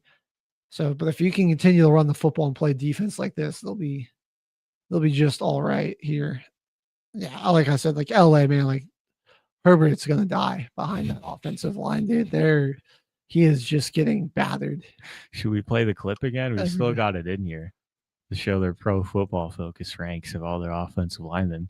Yeah, dude. Let's one more time, man. Bradley Bozeman, PFF rank 36 of 36. He'll be your center tonight. Let's go to Trey Pipkins III. Oh, no. He's your right tackle. He'll be the 35th out of 36 right tackles in the entire NFL. And don't you worry, Mekhi Becton Sr. here. You think that actually says 38 of 37. He's close. It's 36 of 37. When we talk about ass, we mean this offensive line here. Austin Deculus. He is 38 of Got some of the worst ranking offensive linemen in the league protecting this guy. The beginning of the year, everyone was like hyping him up. There was that meme. This guy's 6'6", 200 something pounds, dating Madison Beer. How can you even stop him? Rocket arm. You can have Joe Alt get hurt and lose Rashawn Slater. That's how you can stop him. That'll kill you. Yeah, dude, that's been. Like Bozeman and Becton weren't even really that bad last year. Like they were. No, it's just a down year for them this year. They just regressed a good amount. Yeah, dude. I mean, we were talking Chargers maybe winning the division, MVP for Herbert. Now it's like, I mean, we'll like, can they just hang on enough to sneak into the wild card? But then again, like I just think like you're gonna have to go on the road. With that, like unless they can figure something out in the protection, like that's just you're like a repeat of what happened in that Texans playoff game last year where Herbert just was under siege and gave the ball away a ton. Speaking of giving the ball away a ton. You're about to say the same thing. Sam Darnold. Man. It was Jets Sam Darnold all over again, dude. The Rams defense has been playing nasty. I mean, their secondaries really started to play like that was their big weakness on defense, and that's started to improve a lot, dude. And like, I mean, you're looking at what this front's doing with Byron Young, Jared Verse there, Fisk and Puna Ford in the middle. Oh, it's dangerous right there. Guys like Kobe Turner have been like really great just in like pass rush relief as well. And I think, dude, like Nate Landman flying under the radar. He's been such a good player for him. Like just in coverage, especially like he's a really good coverage linebacker. Doesn't have like a ton of tackles or anything on the season. But these past few weeks, like especially, I think he's really starting to play his best ball. Like he's been jumping off the screen. I mean, you're like you watch a Rams game and like the team broadcast team is raving about how good Nate Landman looks, and he's been looking really good.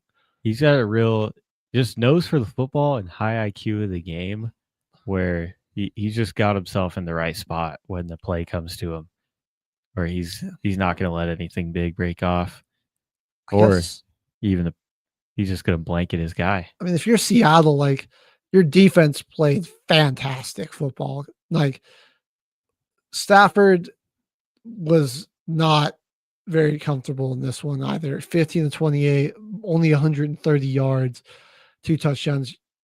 He didn't even really give up that much on the ground. I mean, Kyron ran for 91. I mean, you kept LA behind the sticks a lot and didn't give him a whole lot of opportunities. Only 119 rushing yards as a team. The Rams were 2 of 11 on third down. Seattle outgained them. They were 7-16 on first down. They had more rushing yards, and I mean they had significantly more time of possession. They had the ball for almost 38 minutes, Caveman. Oh my gosh. Like, dude, Sam Darnold single-handedly lost them this game. I was like, I don't want to be too hard on the guy, but like I just can't. And Jason Myers. Yeah. Kind of sold Shaheed, but that was a really long kick. Yeah, that was far. Like a 60 plus something. It wasn't. Yeah, I think it was a 61 yarder. Yeah. So I'm thinking of the leg, just not the accuracy.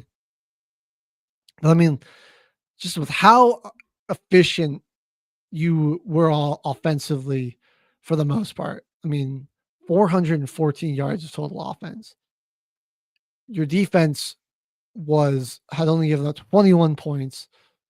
They gave up, they kept the opponent to 2 of 11 on third down. Rams were 2 of 3 on fourth down. They got a big fourth down stop there. I get what you're saying about Darnold, though, man, because his picks. I just can't really. There's really nothing else I can. They didn't get a lot of help out of the run game, I suppose. But even then, like, I'd say there's only one pick where he was pressured too, and that's the one where he had to step up in the pocket. He should have just threw the ball in the dirt, but he just really threw it right into the defensive linebacker's hands. That was the big thing that worried me with Seattle. Is like we saw it last season, and we're seeing signs of it again. Like in a big game, like where it's really important, Sam Darnold poops his pants, and like you're not playing. This ain't turnovers, bro. This ain't the Commanders. This ain't the Cardinals. You're not playing the Steelers. Like this was a big game. They needed the division. This one. And they Rams New Jerseys though. I'm liking those. Those were clean. I'm liking those. The midnight black, yeah, those were good. Nice blue and yellow accents on there. Those are cool. So for LA, yeah, the offense really not the crazy gaudy numbers we're used to, but I mean, all they had to do was just not screw this up. Just don't F up and put your defense in a bad situation. and you would win this football game, and that's what they did. Yeah, despite the 4 turnovers and everything, nearly gave them a shot to win it. Yeah, they almost walked you off in your own stadium, and they turned it over 4 times. Well, just a few notes on this snooze fest that we had here on Sunday Night Football. Game? Oh, yeah. Yeah. Like, again, this was really just the Eagles' defensive line and front dominating.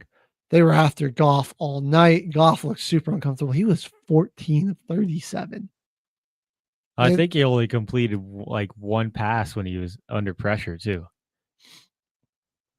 Jalen Phillips been a revelation for this team. Picked up a sack in this one. He had 5 tackles.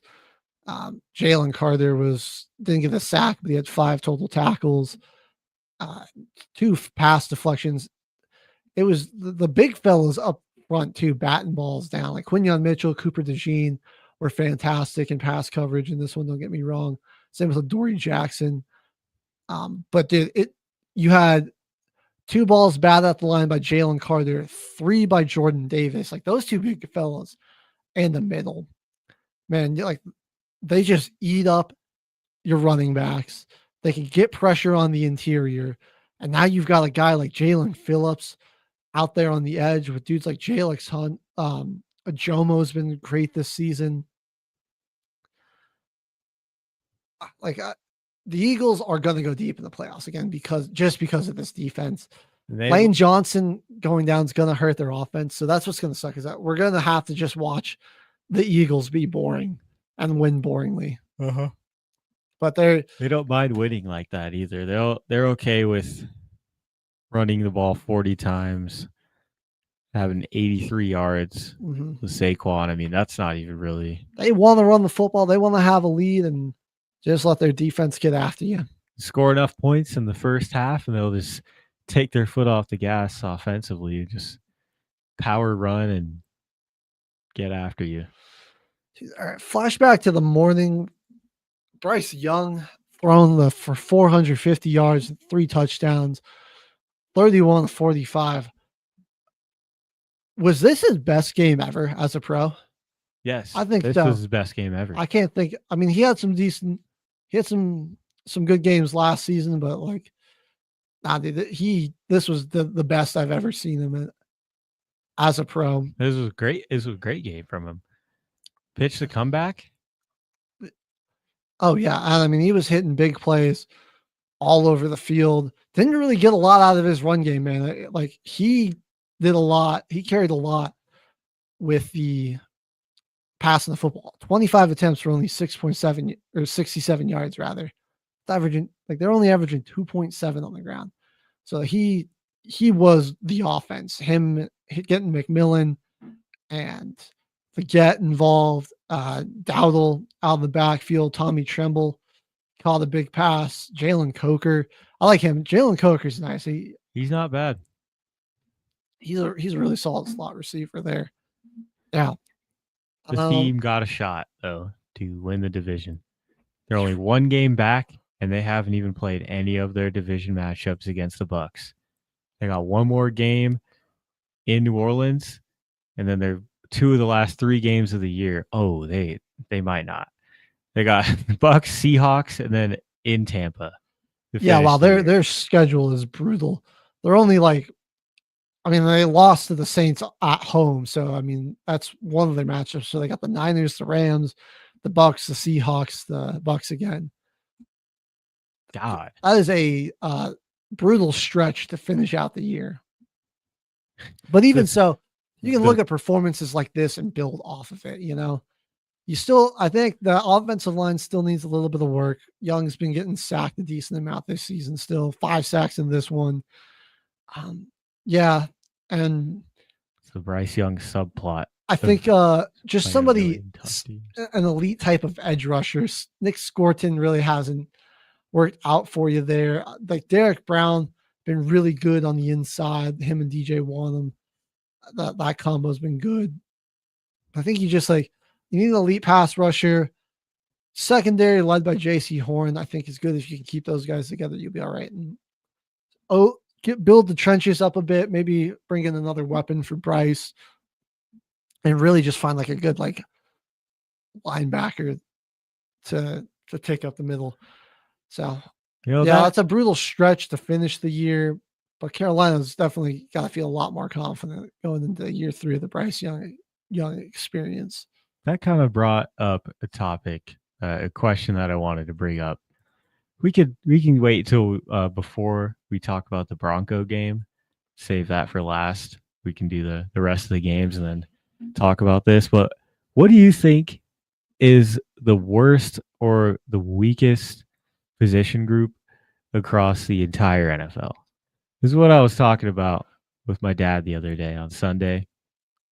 Kind of an interesting topic. Like across like, do you mean like what's like the weakest position group? Where do you think like that has like the less talent, like the least amount of talent in it? Or just like level of play in general? Like I'm not saying there's a lot of groups that have a lot of talent, and like when you talk like names, that's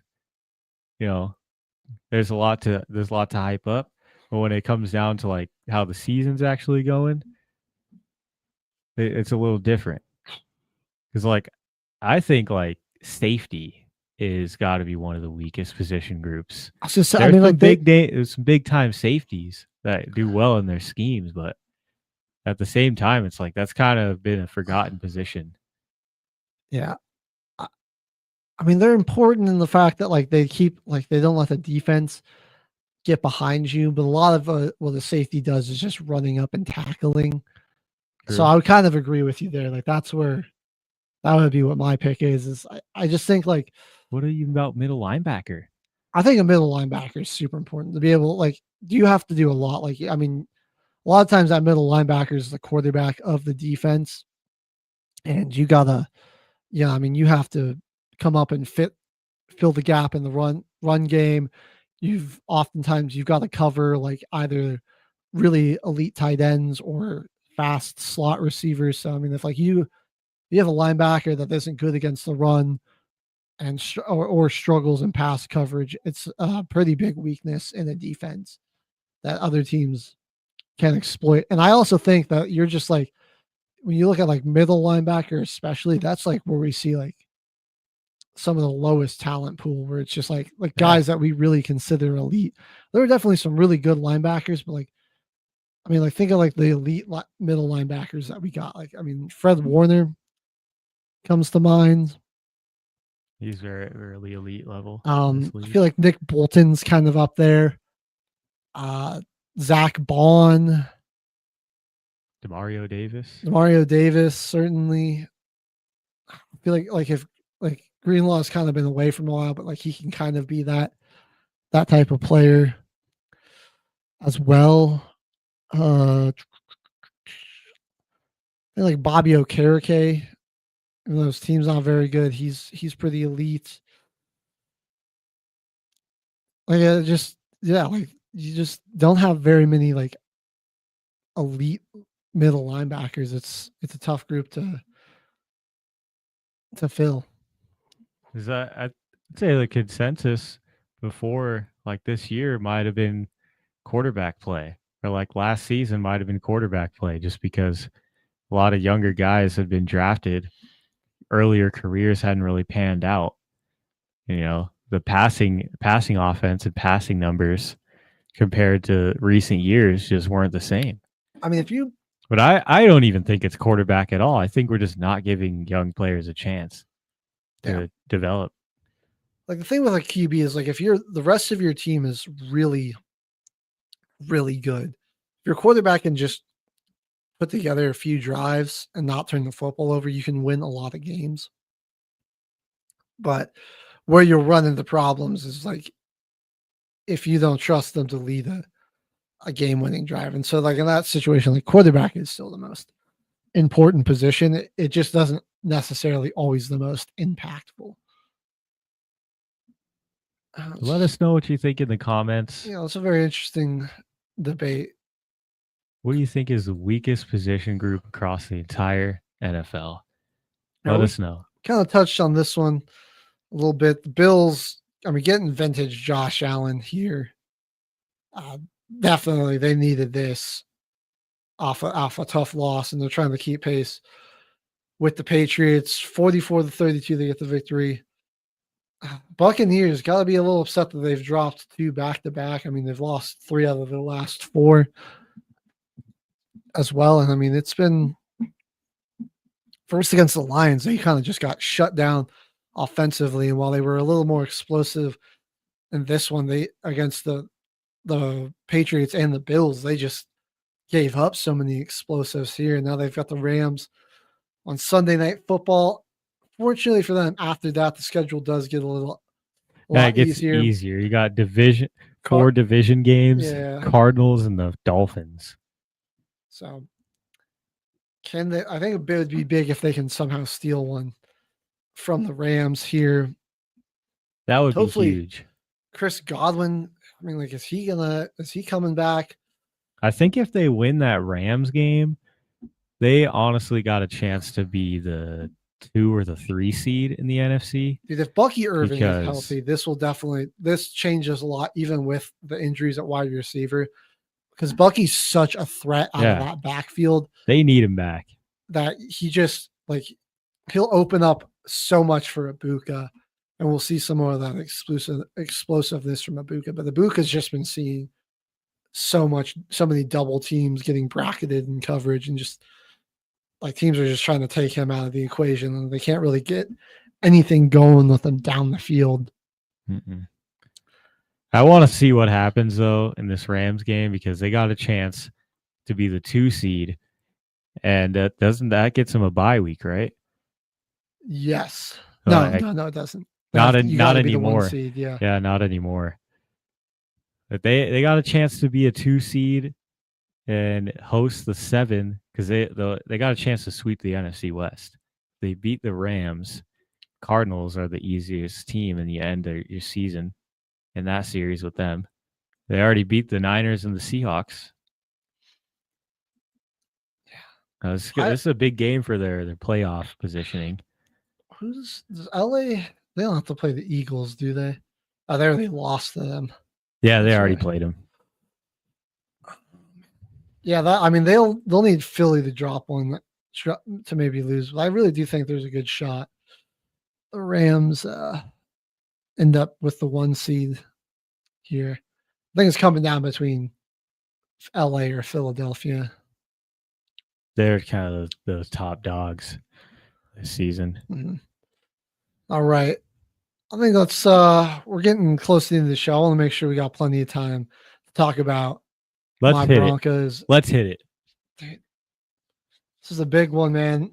This was a huge game, man. The Chiefs they're scared to run the football. Mahomes threw this 45 times in this game. And I mean, it was a lot of it, you could tell they really they really respected the Broncos pass rush, because a lot of it was just super quick throws to get him down the field. He hit one deep shot to Thornton, and that was just McMillan just played that bad. He was there. He just missed, timed his jump and everything. But that was probably really his only bad play of the day. Was giving up that big pass. And he was in position. He just misplayed it horrendously. They had a couple other chances at the deep ball too that they tried earlier. Mm-hmm. That was the 3rd attempt that they tried to get Tyquan Thornton open deep. I'm a little confused. The run game seemed like it was working semi well for the Kansas City. I mean, they had, Hunt was getting around 4.5 a carry, but they only went to him 13 times for 59 yards in this one, which was kind of shocking. I get you want to obviously let Mahomes throw the ball plenty. I think they thought maybe they were going to be able to attack the secondary more with Pat Surtain not being in the game and not having. But we're missing one of our best run defenders in Alex Singleton as well. So it's just interesting that they wouldn't try to go to that more. And the rest of these guys in this game played really well. I thought not a ton of big plays given up in this one. Like the long was at that 61 yarder, that bomb. I mean, besides that, the longest reception by any other player was 21 yards. That was on Kelsey's touchdown. I think after that 61 yarder was the pick, right? No, that was when Kelsey scored, I believe. Oh, okay. Oh yeah, Kelsey did get a touchdown on that drive. Yeah, it was a good game for him. 9 catches for 91 yards and a touchdown. Then on the other side, though, Bo, man, he was super accurate in this one. 27 to 34, one of his best completion percentages of the season.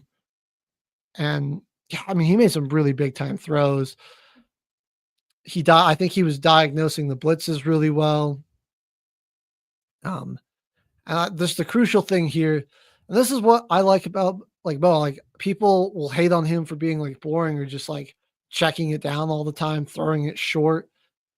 Or like when he does throw a pick, he just kind of sends it down the field. And it's almost an arm punt at that point. When you have such a good defense like this, the most important thing you can do as a quarterback is to not make their life more difficult. Give them plenty of long fields to defend. Don't make them defend a lot of short fields. And he's been doing that really well all season. And then when we need him to be more aggressive and make the big throws in the fourth quarter in late game situations on big third downs, he does it, man. He went through, I think he was going through his reads really well. He didn't get a lot of help from the run game. I mean, we kind of got away from that too. It was really more of a quarterback duel between Mahomes and Knicks. And then a duel between these defenses. And yeah, Vance Joseph dude, when he got these sacks, I mean, he went into his back. He got McMillan.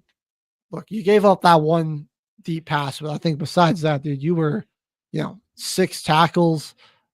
You got a pass deflection, 2 sacks. He just ran those corner blitzes perfectly. And I mean, Vance Joseph called those up at the perfect time. First on that Hail Mary attempt, so they didn't even give the Chiefs a chance. And then you had the one to get the ball back after we went down and tied the football game up. He called up a great corner blitz. And I think the D-line did super good of too, setting the edges and keeping Mahomes in the pocket. And we got good interior pressure up the middle. So we just didn't give him anywhere to really run. Like he wasn't able to kill us with his legs. And I mean, his arm can still be just good enough, but it's really when he gets those big scrambles that kill you. And we took that away as a team. And then I got to talk about the penalties. Were some of our penalties justified? Sure. And there were 10 penalties on each team in this game, but the Broncos got hit by the penalties a lot harder. They had a pick 6 wiped off the board by the tackiest illegal contact call I've ever seen in my life. And they ended up with 147 penalty yards in this one. Also, we got to somebody's got to track this stat of just how many times Mahomes has had an interception taken away via penalty. I mean, it's got to be up there. That has to be a pretty crazy stat. The fact, though, that it's 10 penalties, 147 yards, and 10 penalties, 69 yards. And there's a lot of Chiefs fans that are complaining about the officiating in this game. Are you serious? Right. It's like a 50-yard difference, nearly. Maybe Franklin got away with a false start there on that one play. It's the Chiefs. How many false starts they get away with? Also, earlier in that game, he definitely got away with a hold or a pass interference on Franklin on the deep shot that, probably held him up from being able to run under that football. It went just off his fingertips. He was getting grabbed by Watson. And I mean, so it ended up just coming back as karma later in this one. Thought it was a good game called from Sean Payton, aside from that RJ Harvey trick play. That was that almost flipped the game in a big way. We got to start talking. We talk about how great Shohei Ohtani is as an athlete. It's time to put Bo Nix in those conversations because, I mean, this guy, all the passing touchdowns, he's got the rushing touchdowns, he's got the receiving touchdown. Now he's getting pass deflections out here playing DB. Wow, he's everywhere. He really is a generational athlete right there. Wow. Yeah, he's the Shohei Ohtani of the NFL right there, like playing both sides of the ball. So eat your heart out, Travis Hunter. Yeah. My big concern just for Denver still is just can't get a solid rushing attack going. That's still just our biggest problem. Well, I don't even know what the heck happened to J.K. Dobbins, and I look at the clip. That was a hip drop tackle. Yeah, didn't get called. Didn't get called, dude. And at the end of the season, I thought they were focusing more on that, but apparently not. Scadaboo and Jaden Daniels both got injured as well. Unflagged hip drop tackles. I think in this game felt like a playoff game, because Kansas City kind of was. If you wanted any hope of winning your division, you definitely have to come out and get this. And I mean, Chiefs got to be like one of the best 5-5 teams the league has seen. It's just kind of like they just haven't had that discipline and that ability to close out one-score games this year. They're 0-5 now, I think. Yeah. 1-4 or something like that. On the road, they're 1-4. Mm-hmm. Yeah, they're really bad away from Arrowhead too, and now when you've got this losing record, like if you do make the playoffs, like you're gonna have to go on the road. That's not good. They can't really win on the road, and they are gonna be able to host. Mm-hmm. That pick though, Jaquan McMillan, that dude got up for that. Yeah, that was some insane standing vertical. I was probably one of the like Mahomes got bailed out by that awful pick 6 he threw getting taken off, but that one was just him like trying to force something on the sideline, and McMillan made them pay there. Undercut it beautifully, jumped up, got his feet down, and then of course they had to find every reason to put that ball back inside the 5. But then the Broncos put together their best offensive drive of the day, go down the field, score their only touchdown of the game. Won it off of Will Lutz's leg. We'll take that. 9-2. Great week for the Broncos because, I mean, Colts are on bye. They've got the better in-conference or the better record against AFC teams over the Patriots. So they're currently in the 1 seed. Chargers lost. They beat the Chiefs. Raiders lost. I mean, Raiders aren't really a threat or anything. It's just always nice when they lose. And yeah, going into the bye, good shot that like the Colts drop a game in Kansas City. Like the Chiefs have been really strong at home. Yeah. But they are just struggling on the road. Pretty much all their wins at home. But this could also be a game that really just eliminates them. Mm-hmm. This is a really tough part of their schedule. I mean, now they're back 2 games on the Jaguars. Like the playoff picture, I mean, it's Denver, it's New England, Indy, and Pittsburgh as your leaders right now. And then you look at your 6th seed or 5 seed rather is Buffalo, 6th seed LA, and your 7th seed is the Jags. Yeah. Actually, I was mistaken. They only have a 1-game advantage over Kansas City. No, they need to win this one. Yeah. But they have the head-to-head tiebreaker, so it really is actually a 2-game advantage just because of that. Because if their records are the same, Jacksonville has the head-to-head tiebreaker. Yeah, that's right. Man, it's getting down to the wire for Kansas City. Coming late in the year. Mm-hmm. It's getting late early for them. Let's take a look at the rest of their schedule actually, and just see who they got to play. Colts are going to be, that's a big one. Then they're Cowboys. On the road against the Cowboys. Got the Texans, home for the Chargers, in Tennessee, home for the Broncos. On Thursday, on Christmas. Yeah. And they're on the road against the Raiders to close out the season. So for the most part, some very winnable games for them. I mean, good chance that they can go and only lose one or two more games and still be around 10-7, 11-6. Yeah. It's just going to be tough.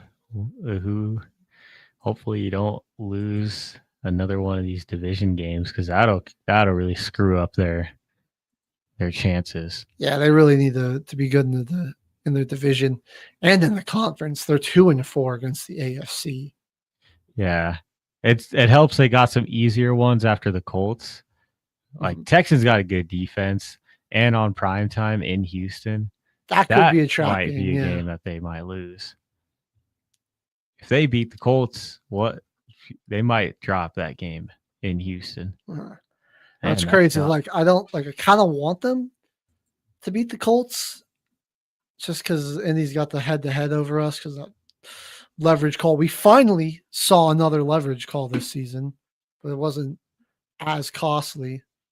Actually, you know what? I'm okay with the Colts beating the Chiefs because Colts still have to play the Jags twice, the Texans twice. They got the Seahawks and the 49ers. So, dude, the rest their schedule is brutal. It's Kansas City in Kansas City, Houston, at Jacksonville, at Seattle, home for the Niners, home for the Jags, at the Texans. It's a tough final stretch. Coming out of the bye week. Things are definitely getting real. They're playing their best though, at least. Like Indiana Jones. All right. Let's let me know if you think the Broncos got a shot at that number 1 seed here. Probably got time for one or two more games here, Caveman. Final 8 minutes. Not a whole lot to really talk about in this San Francisco game. I mean, the Niners just a better team. Yeah, we got the broken record though. Dominated the Cardinals, but Brissett, dude, the run game just non-existent. So yeah, I'll just have him drop back 57 times in this one. And he completed 47 passes for 452 yards. Yep. 2 TDs, 2 INTs. Trey McBride, he's like that meme of like the Bugatti next to the trap house. That's what he is on this Cardinals team. He's such a good tight end. Thoroughly outdueled George Kittle, who did have 2 touchdowns, but less receptions and yardage. I love this Michael Wilson stat line, dude. Yeah. Oh my. 15 catches. That's got to be the quietest 15 catches for $185 I've ever seen. I know. Because it just came in such a blowout loss. Even Brissett, like I didn't realize he even broke a record until after the game, when it got posted. He didn't even think about it. Yeah. Purdy looked good in his return. Only 200 yards. He was super efficient. 3 touchdowns in this one. And I really like that Brian Robinson's getting worked into this game plan a little bit more, just to take some of the hits off of McCaffrey, man, because he was touching the football like 35 times a game while they had all these other injuries. I mean, they're kind of getting healthy. They've just been they're doing this like back and forth where they win one week, lose the next week, and they like break that cycle and stack a few wins here to keep pace with the Rams and the Seahawks. We'll see, but yeah. Record for Brissett, but it came in the, blowout losing effort. It's still kind of cool to see. Give him a shout for that. I mean, in the blowout on Monday night, we can probably just dance through real quick. Geno Smith still pretty bad at quarterback. Yeah. I just saw the running numbers for Vegas. 12 carries for 27 yards. Geno outgained Mostert and Ashton Genty. Genty had 6 carries for 7 yards. Are you kidding? He had a long of 11, so that meant most of these yards were negative. I know he got safety than this one. That offensive line, dude, 5 traffic cones when it comes to run blocking. It's worse than Herbert's O-line. For real. Yeah, I mean, Bowers and about your lone bright spot, Trey Tucker was able to catch a touchdown, I suppose. In this one, came through. I needed 14 points from him in fantasy football. Snuck out with a 1-point win. Thank you, Trey Tucker. That's legendary. And then, yeah, I mean, CeeDee Lamb and George Pickens got benched, and you win for the first series, and you wouldn't have even known, dude. Pickens 9 snags for 144 in the touch. CD 5 catches, 66 yards in the touchdown. 18 targets for the 2 of those guys. Wow. You would have never even known. Dak was, uber efficient, 25 of 33, 268, 4 touchdowns. Got a good solid game out of Javonte, 93 yards on the ground. Dak lost to Gino, but Gino threw an interception to balance it out.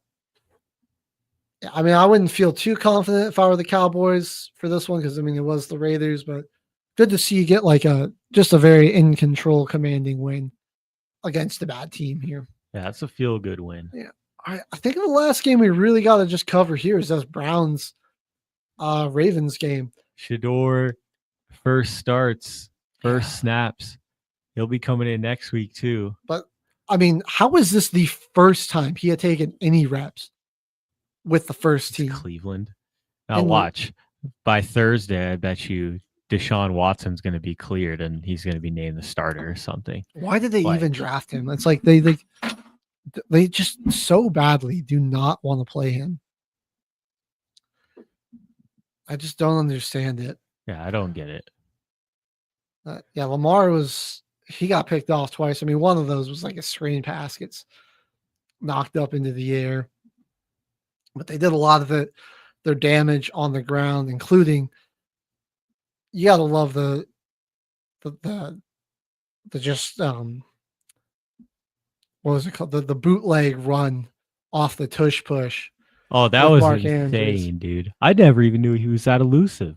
Where did he have that speed? I know. He took the snap and spun off the line like a running back, dude. They had showed the week before, off of that tush push thing that they normally do with him, where they pitch it to Lamar. And so then that was also kind of what they were faking there, was pitching it to Lamar Jackson. The Browns defense was just so in conflict. And then there was one guy at home in that gap to stop Andrews, except one problem. Patrick Ricard was running towards him with a head of steam. And then, you put Mark open field, turned on the afterburners. Now, how did he not get caught? I've never seen him run that fast before. He broke the franchise record for receiving yards in that game. So pretty good game for Mark Andrews in that one. And I mean, this was one of those ugly AFC North football games where both defenses were making plays all over the field. I mean, I thought the Ravens, Shador also was just under siege a lot in this one. Your first ever reps and your offensive line blocked horribly. He only got sacked, I think twice. One of the times Gabriel got sacked, but they just were getting hit. There were 10 QB hits in this one. So they were just getting absolutely belted. You had a decent rushing attack from Judkins and Sampson. Over time, it just was you guys can't even pass the ball. So we're just going to, your run game will be nothing now. Yeah. Shador just kind of got thrown to the wolves. Yep. I'm expected though. Yeah. It's like the Browns, Kevin Stefanski was forced to draft him and he just hates this kid. Yeah. I don't understand it. And finally he got, somebody intervened and was get Gabriel out of there and put Shador in. And he's but Gabriel got injured. That's the only reason why. Yeah, that's true. And he's out. He's labeled out for this week too. So it's going to be another week of Sanders getting sacked. For Cleveland though, Carson Schlesinger, the rookie, bro, he's been fantastic for y'all. He's pretty good. Myles Garrett, another 4-sack performance. Dude, he is going to break the sack record, and his team's going to be like 3-14. He's going to have like 25 sacks and on a 3-14 team. He's already got 15 right now. He's projected at 25.5. Oh my to God. finish the season. He is having this is an unreal year that he's having, really. Forced fumble in there as well, the 15 sacks, 29 solo tackles, and it's going to just fly so under the radar because the Browns are going to be drafting with the number 1 overall pick. Yeah. It's like, I don't know. I feel like they should have. I think they kind of deceived him. Maybe he thought that they were in a better spot to be a win now, but also like you took the money, man. You could have gotten traded. Yeah, you could have left. You could have left. That's going to do it for another edition until the final whistle, Football Frenzy. Thank you, everyone who tuned in and listened and left the comment. We really appreciate your support. We'll be back tomorrow for another edition until the final whistle here on Military Broadcast Radio. Justice Jackson, they captured Herman Goring alive.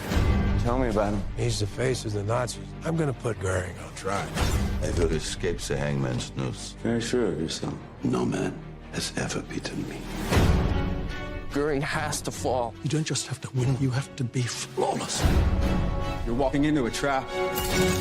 Knowing what we know now, would you still follow Adolf Hitler? Nuremberg, rated PG-13, now playing only in theaters. Ladies and gentlemen, thank you for tuning in to Military Broadcast Radio. As we wrap up today's show, we want to remind you that the podcast of today's episode will be available right after we go off the air. So if you missed any part of the show or want to listen again, be sure to check it out. And remember, we're here to support and honor our veterans. Your stories and experiences matter, and we are committed to giving you a platform to share them. That's right. We're here to give our veterans a voice. So don't forget to catch the podcast and stay connected with us. Giving our veterans a voice.